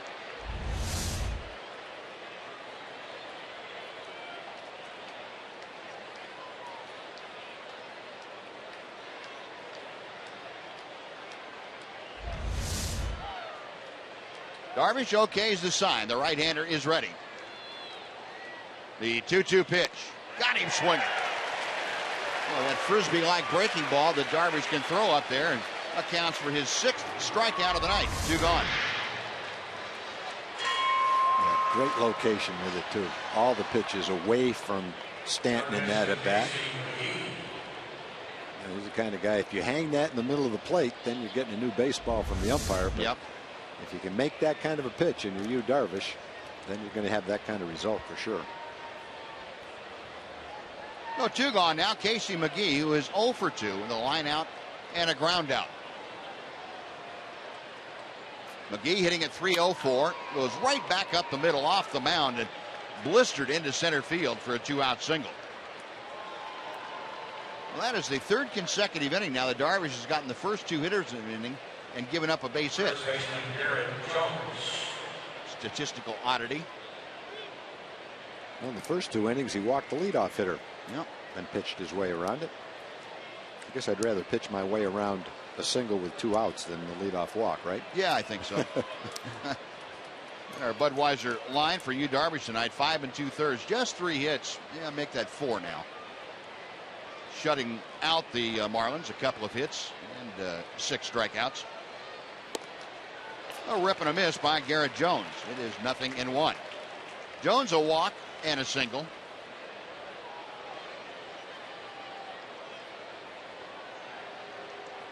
Last time up, Garrett Jones looped one to shallow center field that Elvis went out and tried to make an over-the-shoulder catch and just popped away from him for the base hit.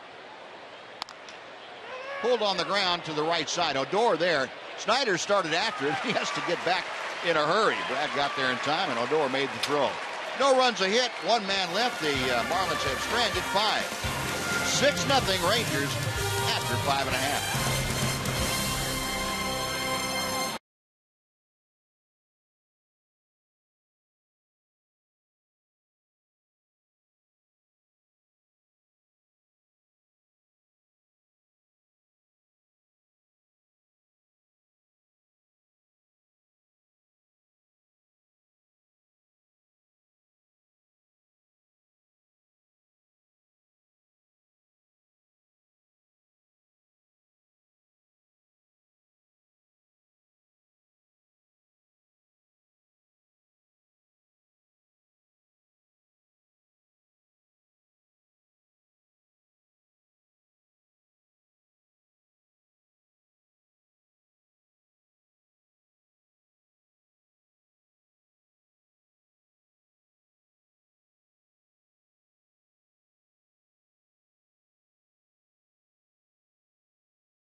The Sonic Slam Inning brought to you by Sonic. Tonight's jackpot is worth $2,500 and dinner for 2 at Sonic Drive-In. Tonight the Rangers are hitting for Rodney Dupree from Dallas. And if a Ranger hits a grand slam this inning, Rodney Dupree from Dallas will win $25,000. You can register at any participating Sonic restaurant. Bottom third of the Ranger order here in the 6th inning. Texas on top by 6. And Leonis Martin takes a strike. It is 0-1. Gorgeous night. The sun just about all the way down now out in the west. You look out the top level of Globe Life Park. Beautiful evening. Markholtz Lake in the foreground. Well, we've had some great weather on this homestand. Pretty tough to remember a better first part of June than what we've had. I think we were over 100 degrees this time last year. Might be wrong on that. Seems like we were wearing short sleeve shirts in May last year. Yeah. Sure comfortable wearing a coat and tie. 2-1 the count to Leonis. He has had an infield single, scored a run. He's also struck out tonight, so hitting at .269. And the pitch from Slowy very high. 3 balls and a strike. Well, Leonis trying to lead off by getting aboard Chris Jimenez, the Ranger catcher. Waits in the on-deck circle. 3-1 pitch. Let's go back to the end of the last inning. You talk about a tutorial on how to play first base. How about which balls to go after? That's got to be tough, doesn't it, Tom? For a guy? That's really tough on that one because that was right close to him. He actually, I thought, made a nice decision and a quick recovery to get back to first base on it.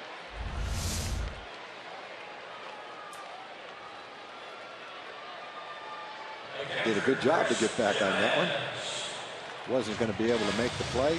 And that's, I think you also need to know before the pitch where your infielders are located. And, you know, if he's playing up the middle, then that ball's going to go into right field for a base hit. But if you know that the second baseman is shaded way around toward first base, then you know on that kind of a ball you can go to first base because he's going to be right there to catch it. Well, Leonis Martin struck out for the first out. Now Chris Jimenez fouling back the first pitch. It is 0-1. Jimenez 1 for 1 tonight, an RBI single that never left the infield. Had Leonis Martin at second in the fourth inning and hit a chopper that went under the glove of McGee.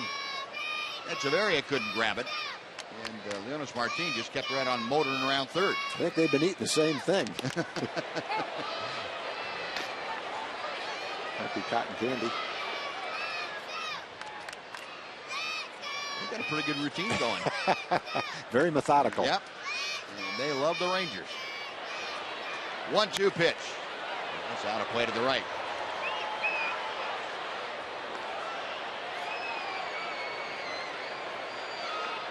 Chris Jimenez, the average right at 400. He's 16 for 40. And he lines one to center field. That's going to hang up, though, for Ozuna. He's able to make the catch about chest high. And out number 2 to bring up Rougned Odor. Odor slashed the single to left, and then he hit the one off Jacob Turner.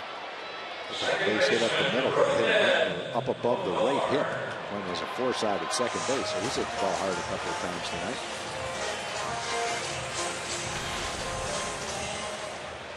Odor 1 for 2. He has scored a run. That average bouncing on up, staying over the 300 mark. 307 as he stands in the batter's box now with 2 outs and the base is empty. And a slowly fastball hits the outside corner. It is 0-1. Odor has had a very good homestand. He is now 7 for 18. Also increased his hitting streak to 5 straight ball games. He will go on the road to the West Coast with some good numbers to put up there on the scoreboard. Slowey's 1-1 pitch. Up the middle into center field, a base hit.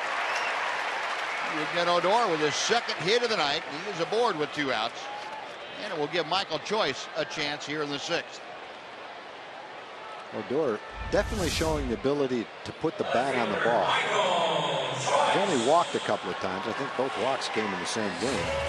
But he's only struck out 13 times too. So for a young player who's barely played Double-A baseball, to come up and hold his own, making solid contact like he is, and let's face it, he's hitting over 300 too. It's pretty impressive. At time called, Rougned got his sliding protection on down there, his wrist guard. Now he's ready to go. Michael Choice steps in, 0 for 3 tonight. Ground out, pop out, strikeout. 1 ball, no strikes. The Phantom cam on that. There's that vibration. Yeah, hit a little bit toward the end of the bat. Makes up for the line shot that he hit right back at the pitcher that was caught. That's right. Oh, he hit that ball okay up the middle. Up the middle, Echeverria will step on the bag, and that will do it. The Rangers get a 2-out single, but strand their 4th runner of the night. We have finished 6. It's the Rangers 6 and the Marlins 0 at Globe Life Park.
John, freaky fast delivery, and it goes back to Leonis Martin legging out an infield single. Then at second, Chris Jimenez a little chopper. Leonis Martin never slowed down coming around third.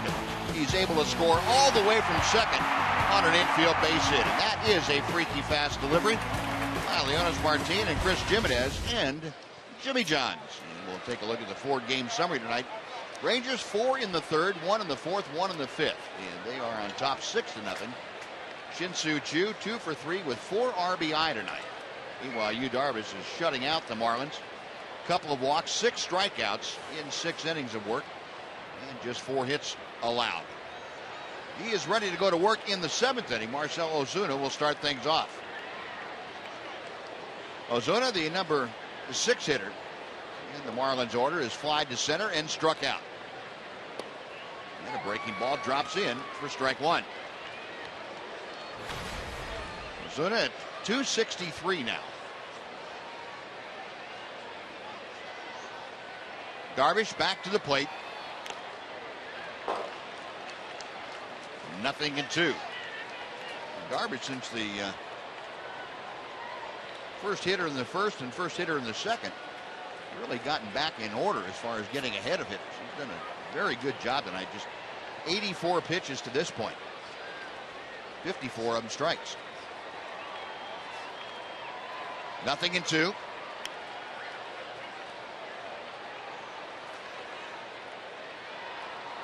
Ozuna, an 0 for 5 in last night's game. He's got an 0 for 7 working so far in this series. Darvish to the plate. There's a base hit down the left field line. Joyce over to cut it off. Ozuna rounding first. He's going for 2. The throw, and they got him. Michael Joyce coming up and firing a bullet to second to gun down Marcell Ozuna.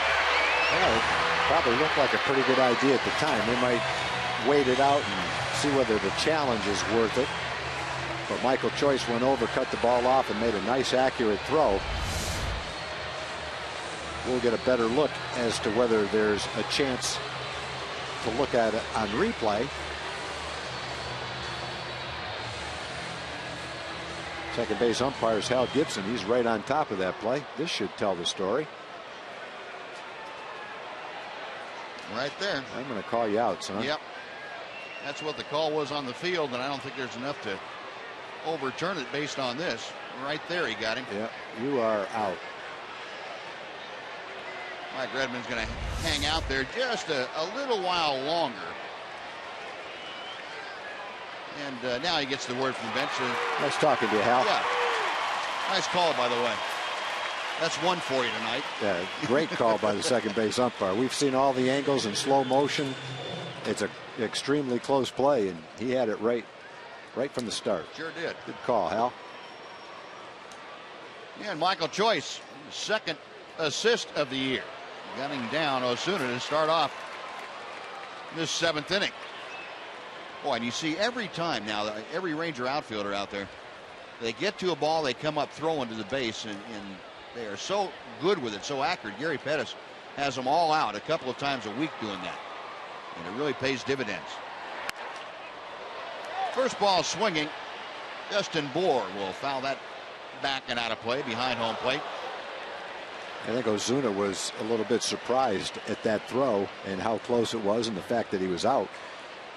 He's leading off an inning late in the ball game. You're down by 6 runs. The last thing you want to do is give up an out like that on the bases. I think when he went to second base, he was pretty sure he was going to be able to be safe. Well, I guess he would have been, otherwise he wouldn't have gone. But Michael Joyce surprised him with that strong throw. 1 ball, 1 strike.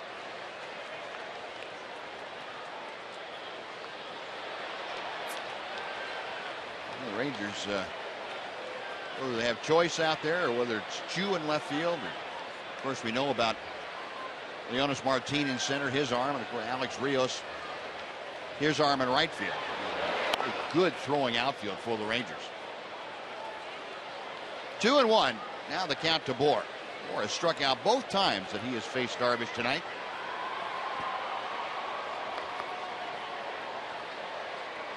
Justin Bour just 24 years of age. 25 make that. Swing and a miss. It's now 2-2. Inning by inning, Darvish, the only trouble spot was there in the first at 21 pitches, but he recovered nicely in that 4-pitch third. Really settled things down for him and got him back on track. 90 total pitches with 1 out here in the 7th inning. 2-2 pitch. And we're going to have a 3-2 pitch for this at bat.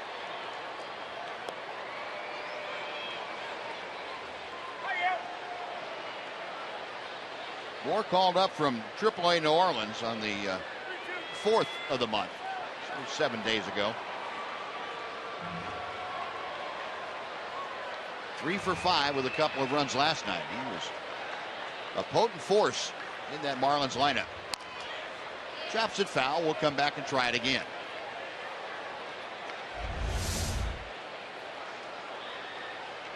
A very unique motion that Darvish has, a very short arm action. You see the hand coming off the side of the ball, that slider or cutter, whichever he wants to call it. Very, very little wasted motion in there, but a very short arm action too. Another 3-2 is on the way. Ball 4. Pitch bounding all the way to the backstop. Bohr aboard with a 1-out walk. That is the 3rd walk issued by Darvish tonight. Real Muto is coming up. And quick reminder that Fox Sports Southwest and the Texas Rangers are bringing you summer savings. You can purchase $34 all-you-can-eat seats or $28 corner box seats for select games in June, July, and August. Just visit TexasRangers.com/specials and use the coupon code Fox Sports. Folks out tonight enjoying a cool dessert out here at the ballpark. 1 on, 1 out. Real Muto, the catcher, takes high and inside for ball 1.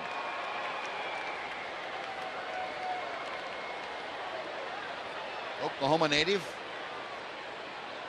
getting a chance to get in behind the plate. Darvish with a 1-0 pitch.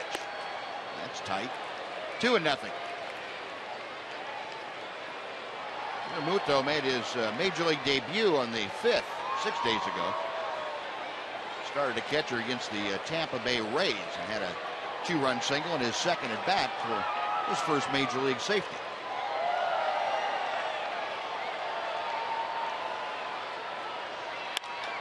Hard hit and just foul outside the bag at third. Adrian Beltre not guarding the line, and had that ball been fair, Adrian had no shot at it. But it wasn't, so we have a 2-1 count.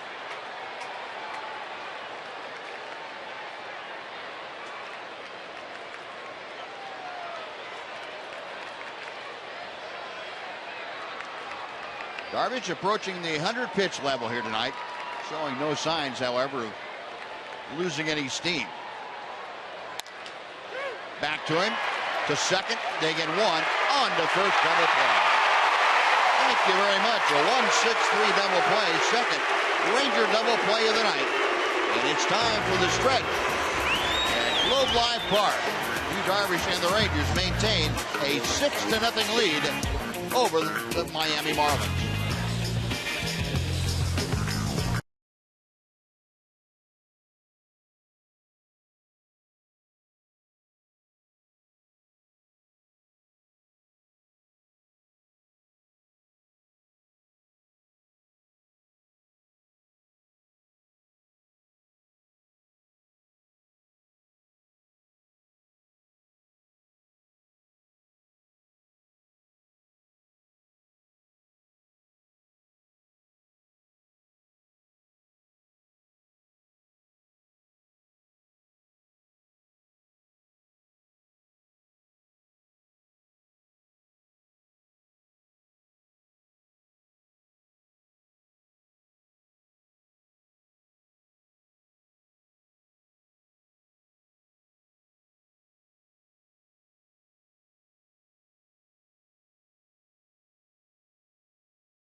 they come to bat here in the bottom of the 7th inning.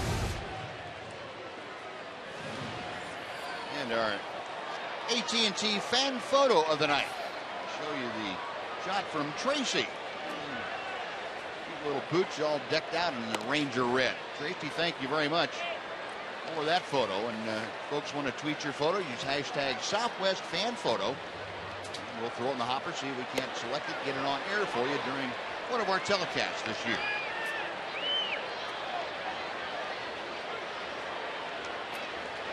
Get some memories out here at Globe Life Park tonight. Elvis Andrus 2 for 3. Shoots that one down the right side, and that's back into the seats. 1 ball and 2 strikes. Elvis has singled and scored in each of his last 2 times up. Struck out in the first. The batting average now sneaking back up toward the 260 mark, 257. A little looper back into the seats.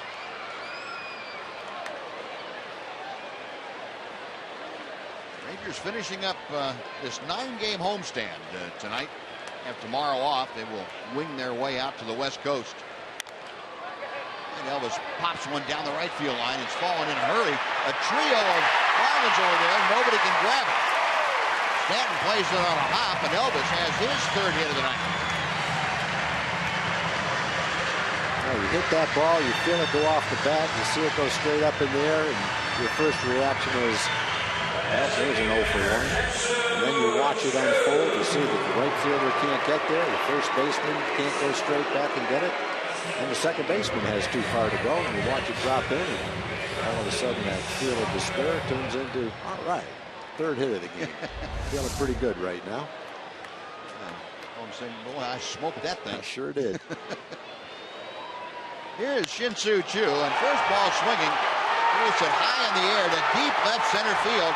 Ozuna back at the track, and he hauls it in. Elvis almost all the way to second. Has to retrace his steps. Choo not wasting any time going out there in the first pitch, and almost got one out of here. The last 3 at-bats have been very encouraging for Shin-Soo. A double and a single to drive in runs, both hit well. And that ball almost carried right out of the ballpark. When he was in that good streak for about a month earlier in the season, he hit a couple of balls like that out of the ballpark to left center field. He definitely got the power to do it. Might have just gotten underneath that one a little too much. But 3 good at-bats, 3 good swings, and hopefully that's a sign of things to come. Here's Adrian Beltre. He takes a pitch low and inside for ball 1. Beltre 1 for 3 tonight. Had a 2nd inning double. Batting average currently at .320 as he faces Slowey. 1 ball and 1 strike. Beltre coming into tonight at 4 straight multi-hit games. 469 the average on this homestand coming into play tonight. Trying to get another knock here to make it a 5th consecutive multiple hit game. Ahead of the count, 2 balls and a strike. Slowey in his 3rd inning of work came on to start the 5th. Gave up a run on a couple of hits to the Rangers in that frame, and since then just allowed a couple of base hits. Right-handers ready, the 2-1. High and tight. Beltre back bending out of the way. 3-1.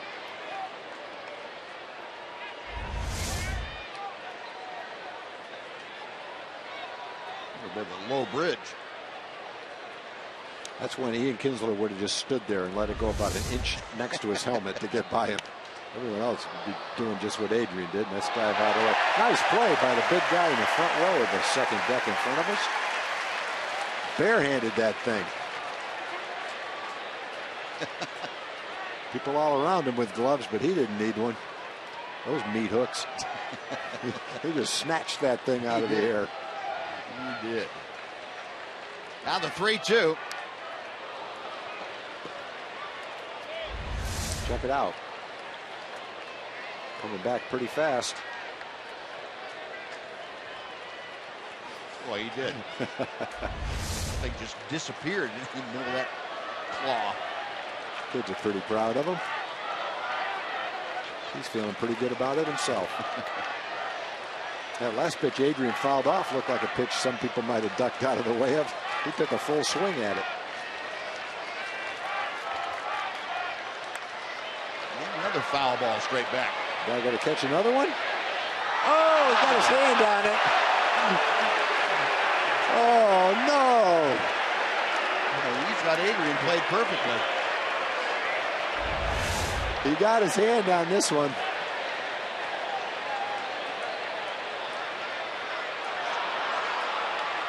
He had a chance for a big day, boy. Yeah. It's a good day. 1 for 2 is not bad, but boy, he had a chance for an all-time game. That would have made him Father of the Year right there if he caught that. That would have got him all over the highlight reels.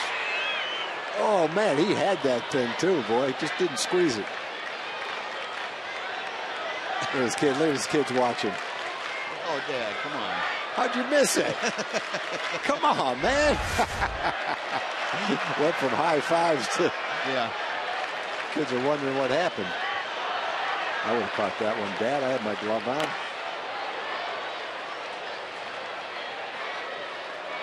You must have been reading the charts on Beltre to play him right there. Beltre and Slowey having a pretty good set to here. I think his wife is coming back now. She's going, did I miss anything? No. Well, if she doesn't believe the story, she can go back and get a replay of the game and watch it. Beltre rocked by McGee and into left field, a base hit.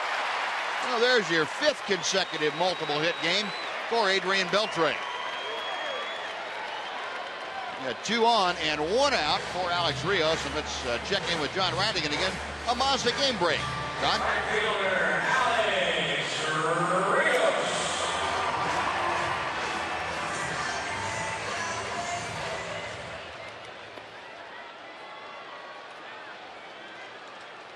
Thank you, John. The Astros, all of a sudden, Astros are right back in the good graces of the standings. They're a very representative team right now. The young players are growing up. Rios into center field. Osuna in and to his left makes the catch.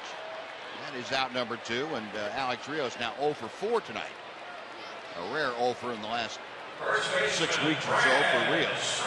2 gone. Brad Snyder will come up for his 4th at bat. Beltre at first, Andrews at second. Elvis a 3-hit night, Beltre a 2-hit night. Rangers 11 hits here this evening.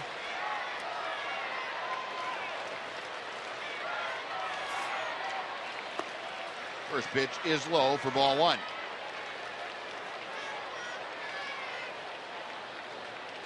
Chris Hatcher, the right-hander, loosening in that Miami bullpen. Kevin Slowey about at the end of his 3rd full inning of work tonight in relief of the starter, Jacob Turner. And a 2-hopper out to second. Lucas has it. That will do it for the Rangers. They get a pair of hits, but Strand 2. We're going to the 8th inning at Globe Life Park. It's the Rangers 6 and the Marlins nothing on Fox Sports Southwest.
Pleasant time for the Progressive fan of the game. It's got to be Steve and Melinda. This couple, they come and celebrate their 25th anniversary.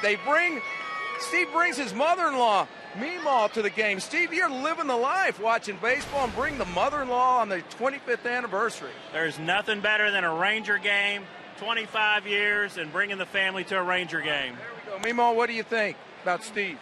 I never liked the guy anyway.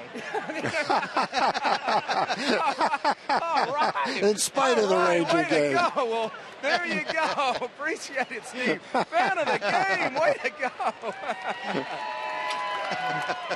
Well, after all these years, the truth comes out. Yeah. I think she's just kidding.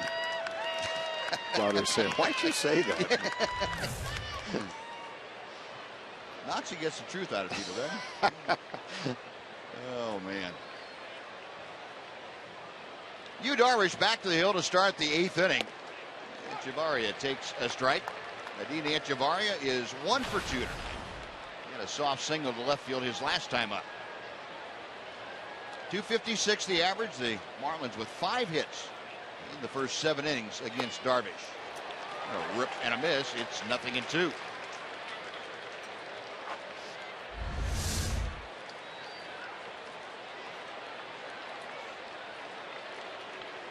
Echo pitch tracker showing you the location of that last one that Echevarria looked good to him. Got him swinging. Big floating curveball that went away from Echevarria. That is strikeout number 7 for Darvish.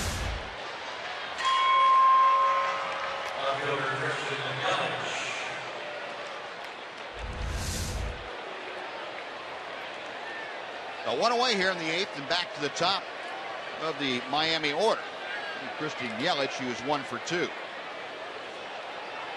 What did Wash say before the game? That Yu was going to pitch either Monday or Tuesday next week? That's right. I wonder if he'd let him go a little deeper into this game and push it back to Tuesday, give him that extra day. Yeah, I don't know what the parameters were for Wash and Mike Maddox to make that decision. It would probably be how Yu came through this game and then how his between start sessions went in Seattle. Well, he obviously has a shutout going. He's at 101 pitches, so it's going to take a pretty good pitch count to get through 9 innings. Well, as we showed you on the inning by inning pitch totals, not a lot of stress. No. As far as the pitch counts in each inning, it's been pretty equalized, and that usually will give you a little more stamina late in the game. 0-2 pitch. Call strike 3. Delayed call. Yelich didn't think so. But home plate umpire Dan Iasonia said, yep, that is strike 3. Back-to-back punch-outs, 8 this evening. Right near the top of the strike zone. No hitter's going to like that call, but no pitcher's going to turn it down. You're talking about a matter of inches on a pitch going 90 miles an hour and moving away from the plate. Umpire has to have an inch or so of leeway on a call like that. Here's Ed Lucas. Swings through a breaking ball. It's 0-1. Lucas has grounded out a couple of times and struck out tonight.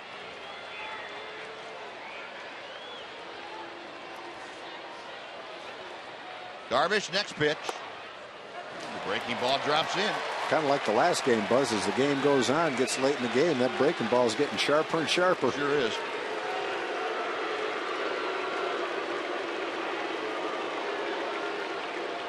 Darvish okays that side. The 0-2. Now 1-2. And you hear a lot of the U's going out around Globe Life Park here tonight. Darvish 7 2/3 shutout innings so far. Just 5 hits allowed, a couple of walks, and 8 strikeouts. The 1-2 pitch to Lucas. Got him swinging. Darvish strikes out the side in the 8th inning. That is 9 for the game, and he is getting a rousing ovation. A lot of folks standing at Globe Life Park for Yu Darvish. 9 punch-outs.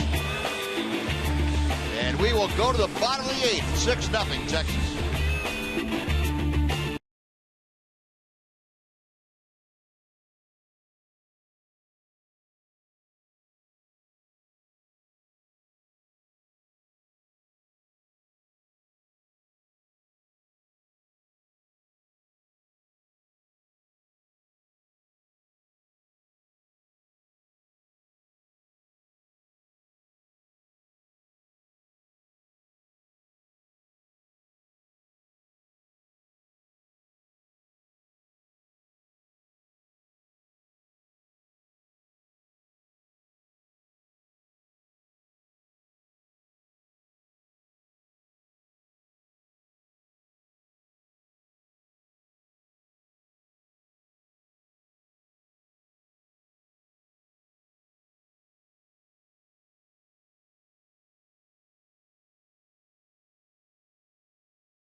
This is a little more like it as the Rangers try to end the homestand on a high note with a 6-0 lead over the Marlins. Now John Radigan here at the Captain Morgan Club, Globe Life Park in Arlington, getting ready for Rangers Live, presented by Esurance. After the game, we will bring it all to you, a complete post-game wrap-up. Lots of post-game reaction. We'll get analysis, too. From who?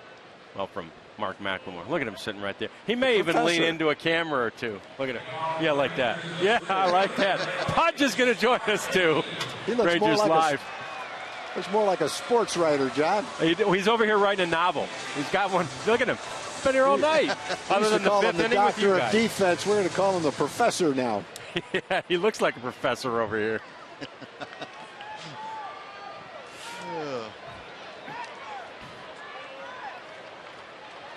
Chris Hatcher has come out of the bullpen to take over for the Marlins here in the bottom of the 8th inning.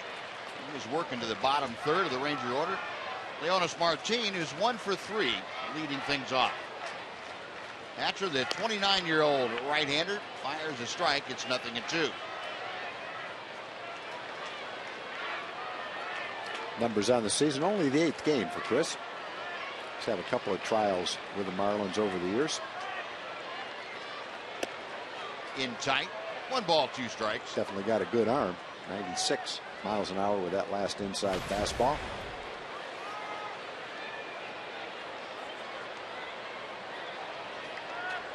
Hatcher back to the plate. And Leonis gets jammed and rolls one out to Lucas.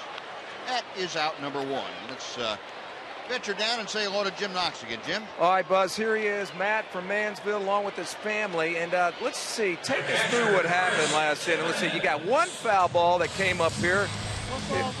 And here's the video. And describe what happened. That was a nice catch. First ball was right at me, double-handed. Right, very nice. And the boys improved like that. And the wife at that time was in the restroom. Now here comes the second one. What happened there? I leaned over. I teach my kids to turn their glove this way like a basket catch.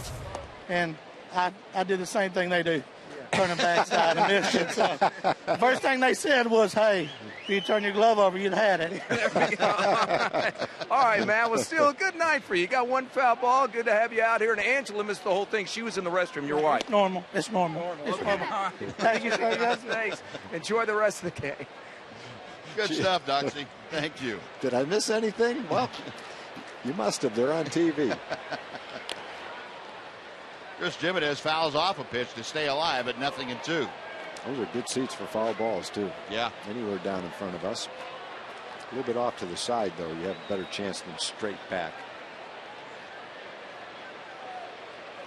Jimenez 1 for 2 tonight. A walk and a run scored. He's also driven in a run with an infield single.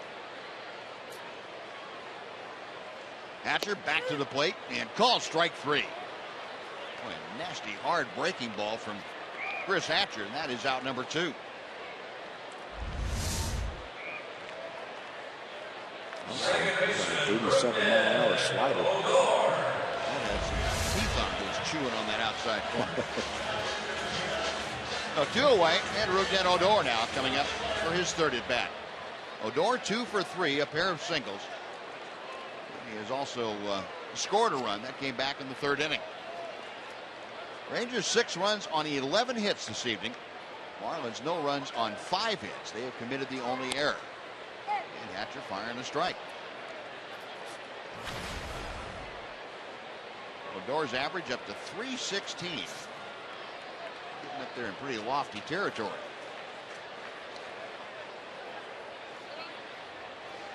Odor asks for time.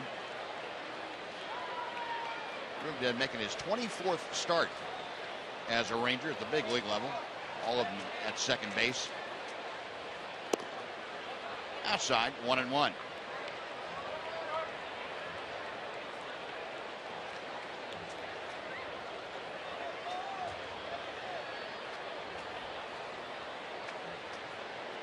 Hatcher a low set and back to the plate with a strike. 1-2 to Odor.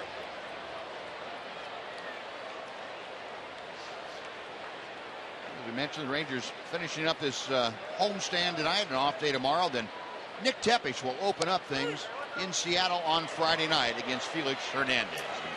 Rougned Odor is finished with that at bat. 3 up, 3 down. We're going to the ninth. Rangers trying to close out a 6-0 lead over the Marlins.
Rangers baseball on Fox Sports Southwest is brought to you by Southwest Airlines. Find Southwest Airlines fares online only at southwest.com. By AT&T UVerse TV. Find out what's possible with AT&T. Call 1-800-PIC-ATT, mobilizing your world. And by your Texas Ford dealers. Take the EcoBoost Challenge to see why Ford is the best in Texas. Yu Darvish back out to the hill, and 27-year-old right-hander trying for something that he has never accomplished before. That's a complete game at the major league level. He has gone 8 2/3 a couple of times, as you might well be aware. Both those times he had no hitters broken up late in that game, and just in case, Joaquin Soria is loosening in support of Yu Darvish. Darvish going out for the ninth inning. He will work to the Marlins 3, 4, and 5 hitters. That would be Giancarlo Stanton, Casey McGee, and Garrett Jones. Darvish with 107 pitches thus far, 69 strikes, 38 balls. He's shown no signs of slowing down. He struck out the side in the 8th inning. The pitch to Stanton, the breaking ball, backs him off, catches the inside corner. It is 0-1. Last time up, Darvish worked over Stanton with that frisbee-like breaking ball working its way away from him. There's a line drive base hit to right field. Well, he went out there, and that one stayed up just enough to allow Stanton to get the good part of the bat on it. The leadoff single put Stanton aboard for McGee. He struck him out last time up with that pitch, but it was down a little more and a little more outside. That ball's not terrible, but it's not down where he wanted it, probably. Stanton's strong enough to reach out and drive that ball to right center field. Well, here's Casey McGee, who singled his last time up. 1 for 3 tonight. Marlins now with 6 base hits against Yu Darvish. Pitch outside for ball 1. Rangers have turned a couple of double plays tonight. One back in the 3rd, and the other came in the 7th.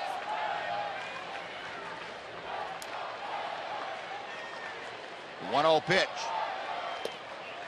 That is in for a strike.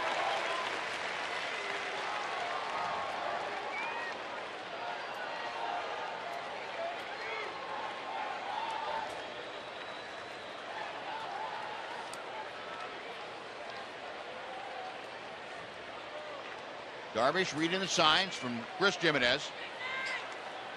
Comes set for the 1-1. That is wide, and Jimenez having to shift his weight way to the right to make that block. 2-1 now.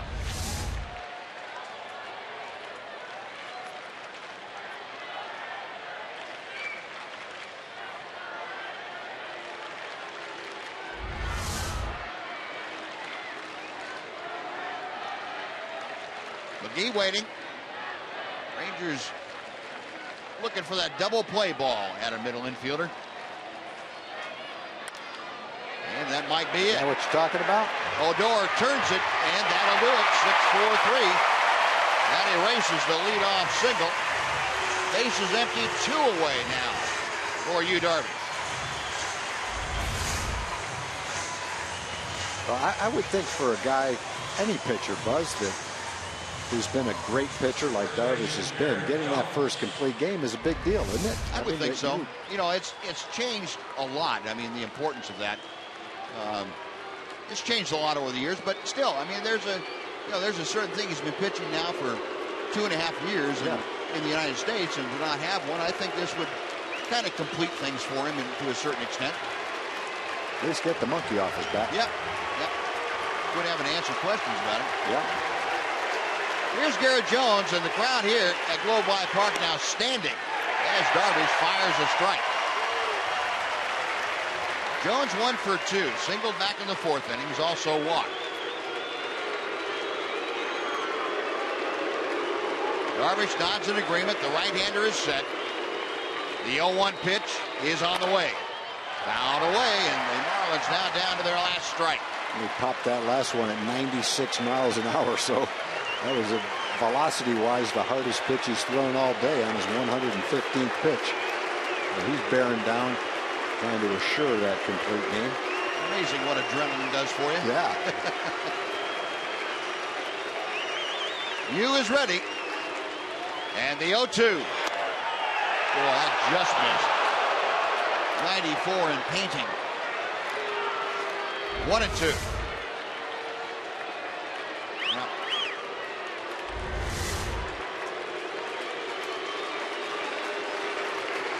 Darvish ready. Pitch number 117 on the way.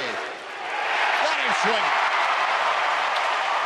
Strikeout completed at first, and Darvish with his first major league complete game as the Rangers make it a winner, a 6-0 shutout of the Miami Marlins. And Yu Darvish with 10 strikeouts tonight.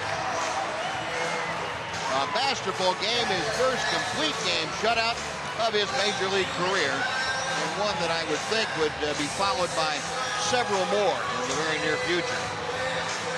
So Yu Darvish, 10 strikeouts, just 6 hits given up to the Marlins tonight. Scattered them throughout the ball game. Never allowed more than 1 hit in any inning. He had 3 walks for the ball game, but never found himself in any kind of a jam, and the Rangers supported him early in the game, but 4 in the 3rd, and that would be all he'd need. They'd add on a couple of more, but it was an outstanding ball game for Yu Darvish. 10 strikeouts, 3 double plays that really helped him keep that pitch count down and under control. And let's head down to the field with the battery mate of Yu Darvish, Chris Jimenez. Emily? Guys, thank you very much. Chris Jimenez catching the first career complete game shutout of Yu Darvish's career. First of all, were you aware of this? I had no idea. I figured he'd have probably had like 10 by now. I know, but this is his first. Just talk about what was working for him tonight. Obviously he had everything working tonight. Our game plan was to go out and be aggressive and just kind of throw the kitchen sink at him from the beginning. And, we got a lot of quick outs, a lot of ground balls, and you just got to tip your cap to him. He's talked about the chemistry that you two have and how that developed relatively quickly. How important is that in his effectiveness? I don't know if it's important for him. It's important for me, just for the fact that I start to get an idea of his personality and know how he likes to work when things get tough or when things are going like they were tonight. And, it just enables us to have a lot more fun out there. And then finally, Chris, you and I talked before the game. You were talking about just kind of everyone taking a deep breath, relaxing a little bit. It seemed like that happened tonight. It helps when your ace is on the mound, but it really did seem like it carried over to everyone. I agree 100%. And, I think it's going to be important for us to kind of carry this over into this next road trip. It's going to be a big one coming up here, and just take it one game at a time. But this is the kind of game that you like to end a homestand on and go into the off day. Chris, congratulations on the win. We appreciate the time. As always, Buzz, we'll send it back up to you. All right, Emily, thank you. Well, the Rangers snap a 4-game losing streak, and they will head on to Seattle after the off day tomorrow. And we'll take a break and be right back to Globe Live Park. John Radigan and crew will wrap things up for you. A 6-0 Rangers win on Fox Sports Southwest.